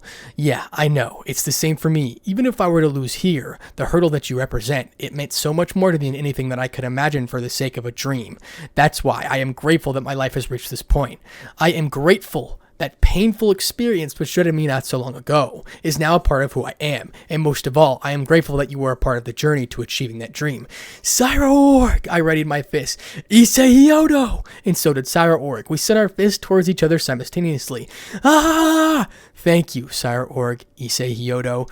Doom! The dust cleared from my sight. Both of our fists had stopped just short of touching each other's chest. Red Dragon Emperor, that's enough. It's fine now. The face of the lion on the armor shed tears as we both stood completely still. Yeah, tears fell from my eyes. Sire Org, I know, had already lost consciousness. Thank you. I softly placed my hands on the back of Sire Org's head and pulled his body into my shoulder. I embraced him gently. My tears fell silently. It was the greatest fight I've ever had. Sire Org Brielle loses. He retires. This is the end of the game. Rias Gremory's team. Victory! The final announcement is made and the stadium became filled with cheers and cries of the audience, filling their hearts with passion. Now with Issei. When I woke up, there was an unfamiliar ceiling. This place is... When I look around, I understood that I was laying on the bed with bandages on me. Rather than the wounds, I was really exhausted. It seems there isn't the slightest amount of stamina left in me. Did I pass out after that? Looks like I woke up. Looks like you woke up. A familiar voice. When I looked beside me, it was Sire Org wrapped in bandages. Sire Org, your bed was beside mine? Coincidentally, yes. There should have been more spare rooms. Possibly Sir Zex or Azazel matched this room so we can have someone to talk to when we have our stamina recover. I took notice of the redness under his eyes. Your eyes are red. Huh. Would you find it weak if I would have said it was from weeping? He asked me with a smile. I snorted as I began laughing. I smiled brightly at him with painful tears falling from my eyes. Yeah, you're super weak. He laughed joyously. It is that so? I see. You were certainly right, aren't you? We both laughed for no reason. He sighed lightly and sat back in his bed. So I lost, Sire Org says. I'm not sure why, but for whatever reason, this is the first time I feel joy after losing. I was fighting for my dreams, wasn't I? Yet I feel such relief that my heart cannot find the cause for. I suppose to have simply lost my mind. Does that mean you aren't going to continue pursuing your dreams? You aren't safe. I will come back for you. Sire Org says that with a fierce smile. But... I tried to stifle my laughter. It was a futile attempt. Oi, I am truly serious. I am coming for you. I laughed in pure joy. Sire Org continued threatening me, but there was a happy smile on my face. Certainly, it was refreshing. We both smiled while having our bodies wrapped in bandages. Then a person entered the room. Excuse me? A crimson-haired man. It was Sir Zex. Sir Zex-sama? Yeah, Issei-kun. Sire Org, it was truly a magnificent fight. I feel very strongly that way, and other people at the top were satisfied with it. It was certainly a fight that made me feel hopeful and look forward to the future of both of you. Sir Zex-sama sits in the chair nearby after giving a positive comment to both of us. Now, I have something to tell you, Issei. Sire Org, may I talk to him for a bit? I do not mind. Do you want me to leave? No, I don't mind. You will not suffer from hearing this. Sir Zex-sama says it with a serious face. Issei, there is a talk about a promotion for you. I couldn't understand what he just said, but Sir Zex continues on. To say it precisely, there's a talk about a promotion for you, Kiba, and Akeno. All of you have fended off attacks from terrorists. The terror that occurred in the Big Three faction meeting. The terror stated by the Old Mao faction. You've also fended off a god, Loki, that was also despite of the incident in Kyoto and splendid fight you had today. Soon the three of you will rise up in the ranking. Congratulations, this is an irregular thing, and a rare promotion that happened at this age. Sir Zex says it with a happy face. Huh? That was the only thing I could say. When I started to understand what he said, wait, promotion? I'm getting promotion? Oh, you don't mean promotion as in pawn promotion, right? Sir Zex smiles at my question. That's how much you have accomplished. There's still things you lack in, but you are getting promotion, including the possibility you have in the future. Truthfully, I would like to send you to a high class if I could, since you defeat an evil god. But it seems that the tensions have strived since your match. Due to some various things you said, there are a few of those in our society who can apply those rules you gave to them and now have fear because of it. Though they won't admit that is the real reason, it still hinders your chances of the type of promotion for right now. It should be fine in the future, though. They are filfer after all. They can't deny something that long if they fear you. What? While Sir Zex-sama unloaded all of those complicated issues on me, Sire Org then says it to me. who still didn't get the grasp of the situation? Take it, Issei Hyodo. You accomplished things of which you should receive this. It doesn't matter where you were born or where you came from. You are a man who should become the hero of the underworld. The dragon of justice, maybe. Even if you say that. Sir Zex, also had a bitter smile after seeing me confused. I will send the proper details to you next time. I want you to get a promotion after receiving the proper courtesy. We will need to decide the location of the stadium and proper details from now. Then I will excuse myself. Saying that, Mao-sama leaves the room. Cyborg and I are left in the room. Even now, I still think this is still a dream, because I'm getting a promotion? Well, yeah, it was certainly my dream in that I was aiming for. I never thought something like this would come to me this quickly. Crap, what should I do? I don't even know what's going on. I was confused, and Cyborg says to me, the promotion is okay, but right now what's important is the girl you mentioned, Phoenix. Is it the younger sister of the Phoenix Ravel? I was left silent by what he said. I could most certainly see my face become pale. That wasn't a part of the dream?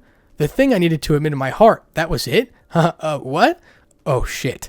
Issei Hyodo? I was snapped out of my thoughts by Cyborg. What? Did you not realize it? Yeah, well, now I do. Cyborg left. I see, so that's how it is. I was under the impression that it would have been someone like Rias since our last meetings, but apparently not. Issei Hyodo? Yes, sorry. I have changed. Yes, I do love her. I said those words without needing to think of it. It felt perfectly natural.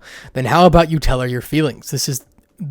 This time directly to the two of you. You already shouted that she is the woman you have fallen for in front of the crowd, right? Or somewhat at least. It could be interpreted in many ways, I suppose, since it wasn't a direct confession, though it sounded like anyone who thinks it that way. That's why I would think it would be best to say it directly, right? As certainly I did, but when I went for the flow at the stadium, I wasn't even thinking about it. It just came out, you know? And then all of that other shit happened and just, oh God, kill me. I then spoke nervously. I could have confidence, right? If you couldn't, then come to my place. I will give you a cup of coffee to cheer you up and you will listen to your story. Cyborg, thank you. He's too kind that I started crying.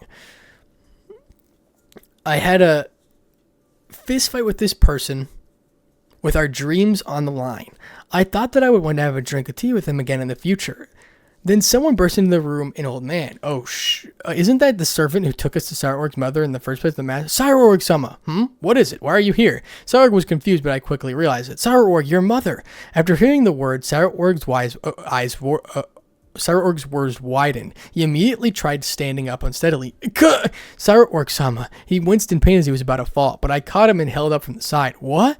I said nothing but smiled at him. He smiled before steeling himself and standing up straight. Let's go. Of course, he said to his servant standing up straight.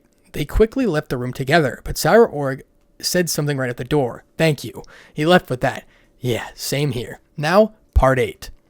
With Kiba. So this is Kiba's POV. Yeah, it doesn't hurt anymore. Zenobia says it rubbed her body in bandages. Our entire group was gathered in the infirmary room with the exception of one of our members, the last male member, the most important member. We still didn't have the courage to go see him for ourselves yet. Yo, brats. The one who entered the infirmary caught our attention was none other than our club advisor, Azazel. Good job all around. You all did well, Gasper. He looked at Gasper. Gasper tilted his head curiously. Sensei pointed his thumb behind him. A certain someone wants to see you.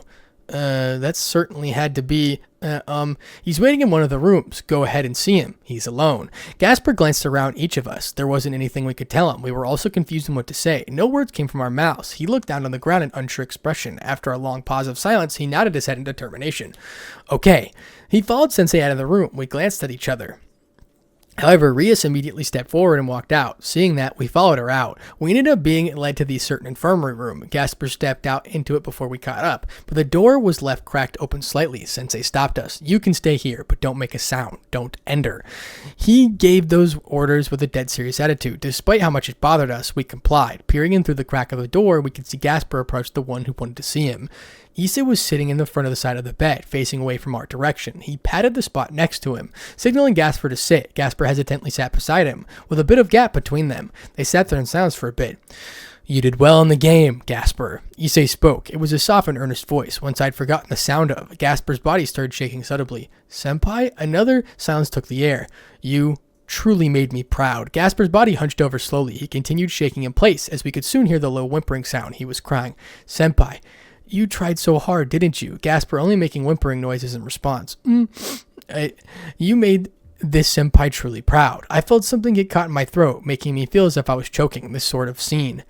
There isn't a better kohai in this world that I could ever ask for.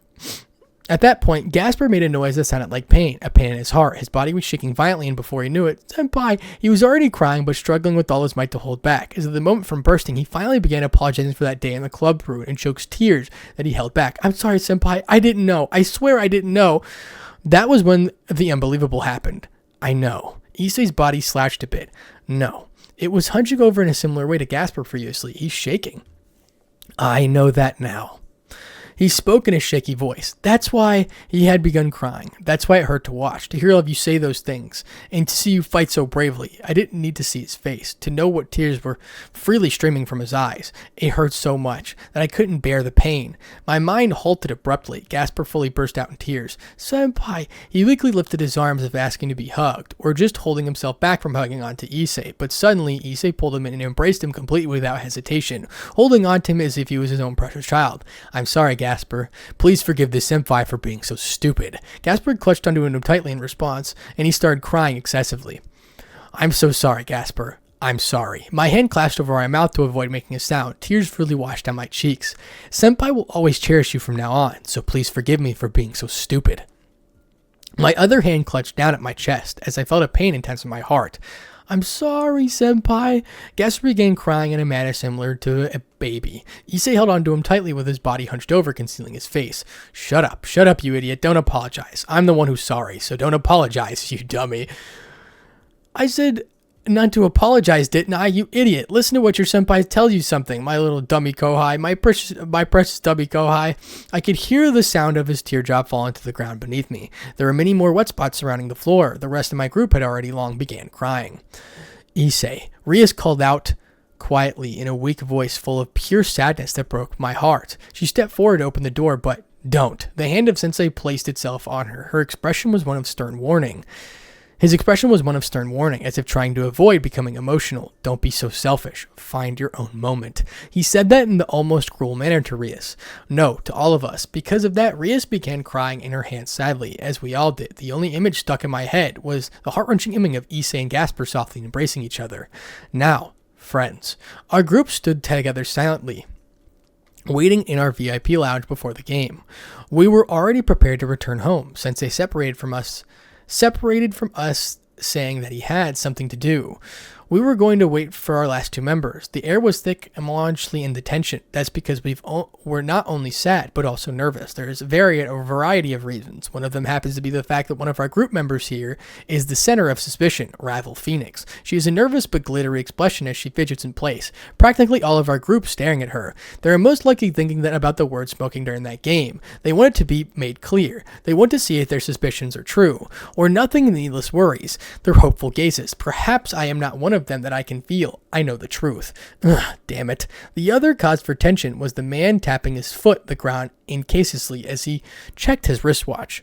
One who isn't from our group, Riser Phoenix, stood there with an impatient, almost nervous attitude. There was a magic circle with a family crest shining on the back of his hand. For some reason, he was waiting here with us. Ah, you all. Then we finally heard the voice of the person. We turned around standing there. So you were still waiting here, huh? Issei stood here, but with something on his back. No, someone. There was a person he was carrying piggyback style. Issei stood there while looking up on his sleeping Gasper. A casually friendly smile was on his face. Before any of us could speak, Riser had already begun growling a bit at Issei.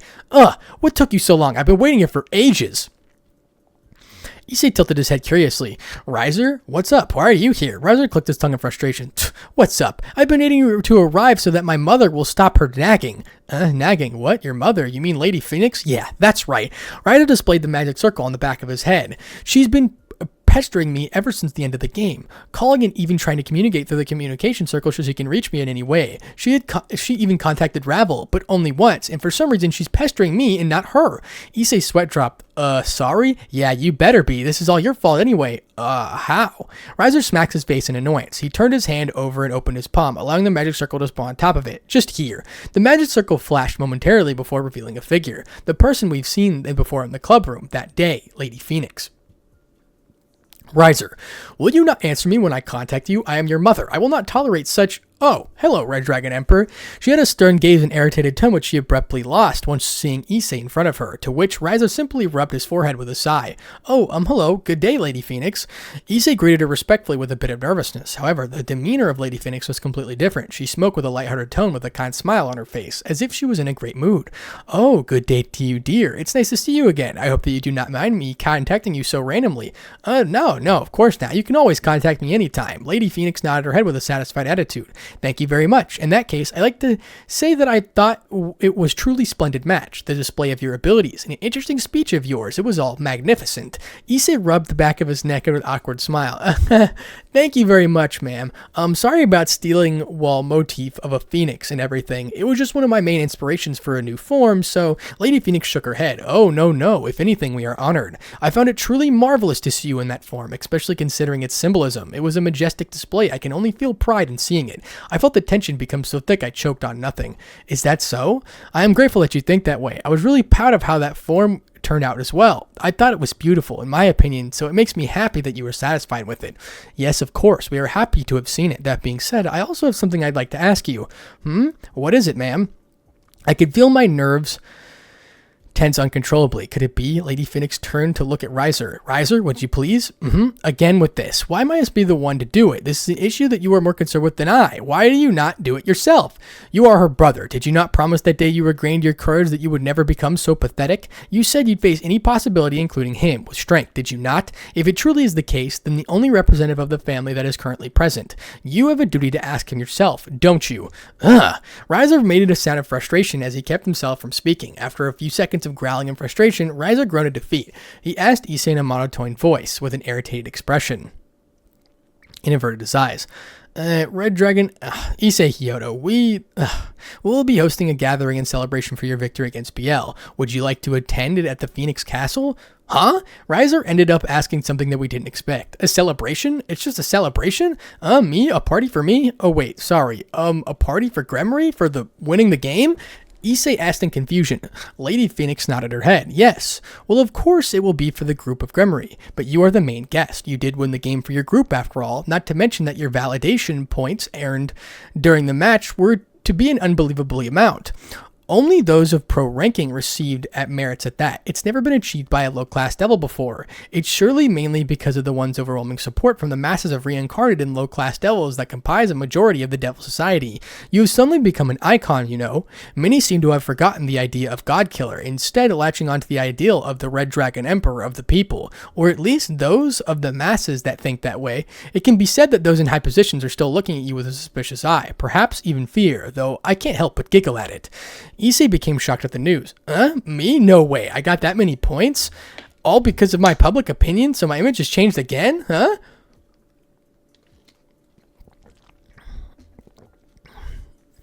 Lady Phoenix giggled at his reaction. Indeed, that is the way it turned out, though your magnificent displays of power had always played a role in it.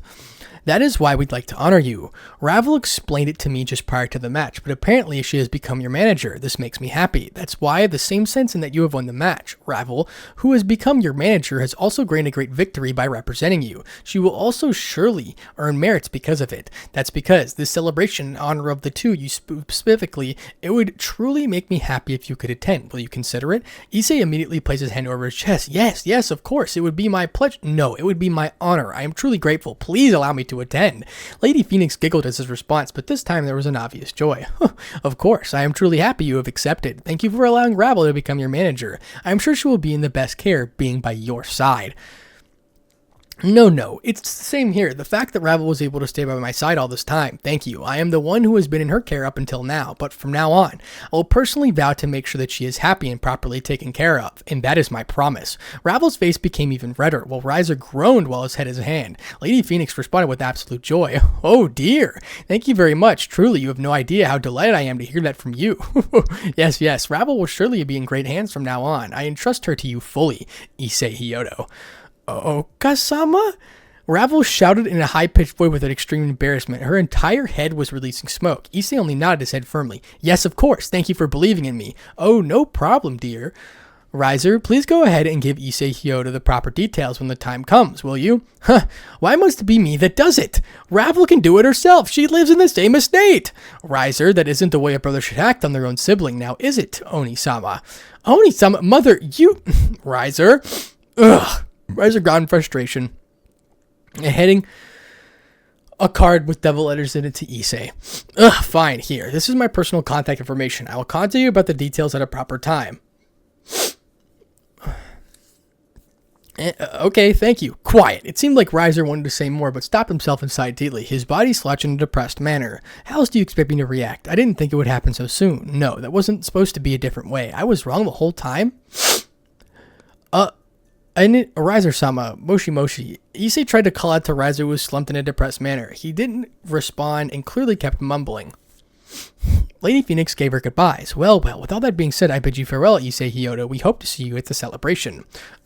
Yes. Of course, thank you. I will see you soon. Goodbye. With that, the magic circle faded from Riser's hand, and Riser sighed again with his head down. Then he turned around and left. See you later, I guess, Riser. Yes, goodbye. He left with that. Well then, let's go home, right?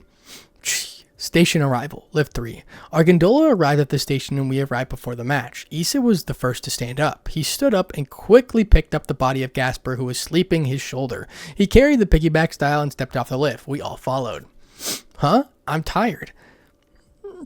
He walked in front of our group with Ravel by his side, but Issei, he stopped. Rias had called out to him from beside us. We were lined up together. At this moment, Issei sighed lightly.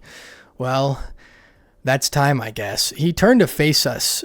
He held a calm expression in that moment. I could tell the girls are no longer holding in. Rias spoke through her tears. Issei, but I know. Issei had a friendly smile on his face. It's all right. I've already forgiven you. At that moment, every one of the girls in our group threw themselves at him. Issei! All in tandem at each other. Oh, God, calm down. Don't cry. Wait, don't cling on to me. You'll wake up Gasper. Issei tried his best to avoid having any of the girls sobbing on him as much as Gasper was on his back, and to avoid waking him from his peaceful sleep. Every one of the girls latched tightly onto his forearm, sobbing uncontrollably, as desperately to kept his back meddled with. After a short while of it, he simply sighed defeatedly. Yeah, all right, I get it. Just try crying quieter, will you? Gasper will seriously wake up otherwise. He said that with a smile. Rasvisa?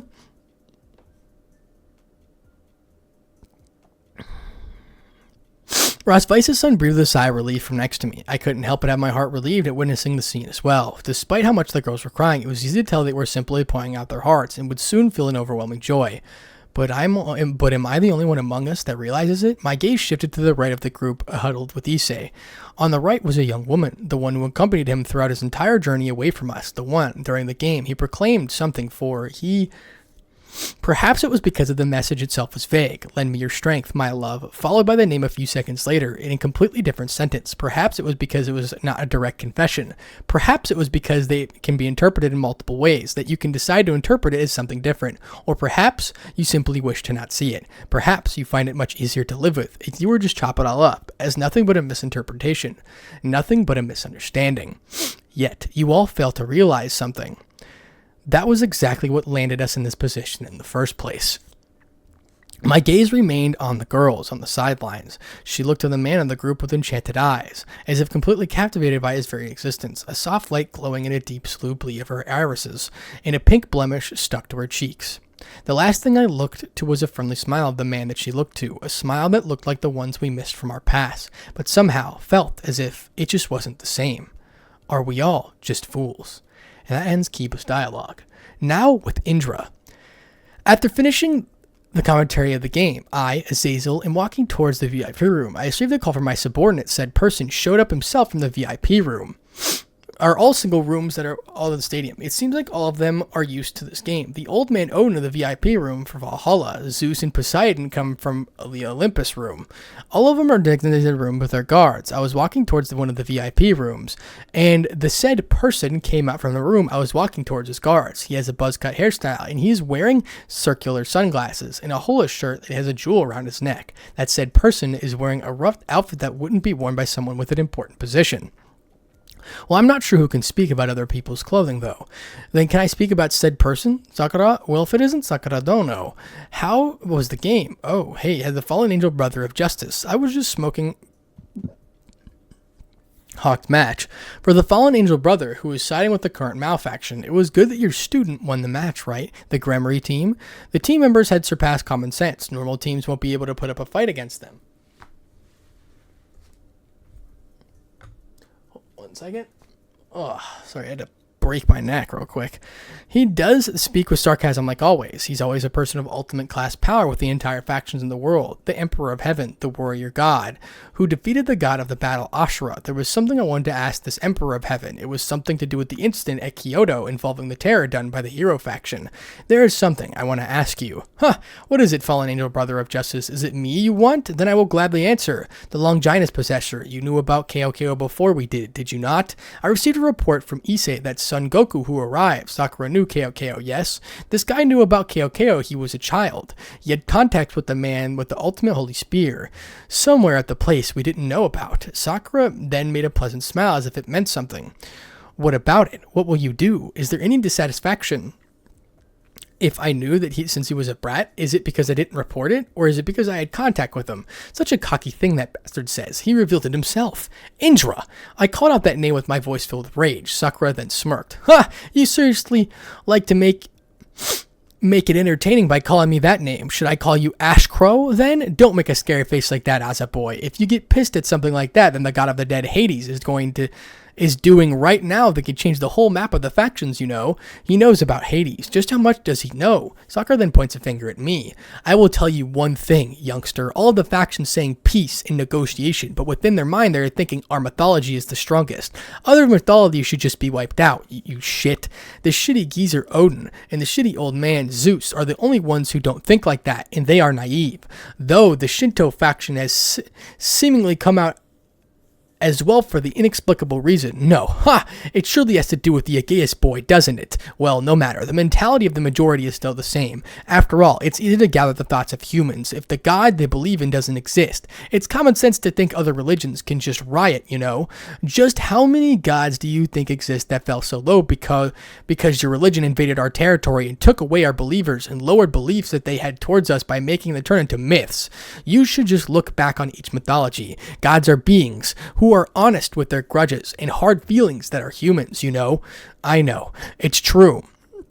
There are ones who would become honest with the idea of peace, but they are a minority.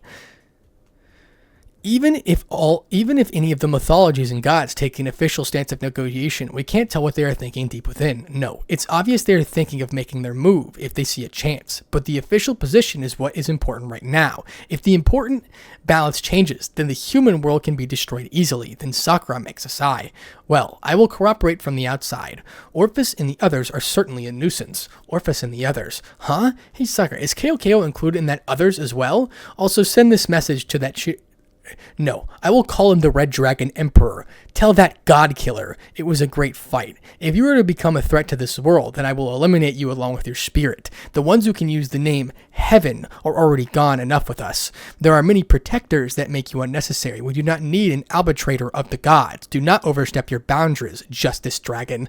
Sakura leaves after saying that. Sakura, Hades. It looks like in the world will continue to shake. Orphus. The black snakes you are given gathers powers. It strengthens their powers. It makes them a little drunk on their powers. You becoming a threat to this world. Your dream is making the world go into chaos. The image of a certain small red figure standing in the face of overwhelming monstrous beings cloud my sight. You fool. And that is the end of chapter 11. The Fool. Man, was that a crazy one, am I right? It looks like our boy Issei here is going to cause a war with all them gods. I don't know where these people go off trying to tell our boy, the god killer, to stay in line. Buddy, he'll slap that shit. He'll slap the goofy out of you. Like, what are we talking about right now? Okay, I'm sorry. That's pretty much the end of the chapter. Hopefully you guys did enjoy this video. Remember to like, subscribe, etc. All that BS. Okay, just do it, be a homie. This chapter was fire. Thank you so much for supporting me, ladies and gentlemen. Without further ado, Spartanic Arts DxD out.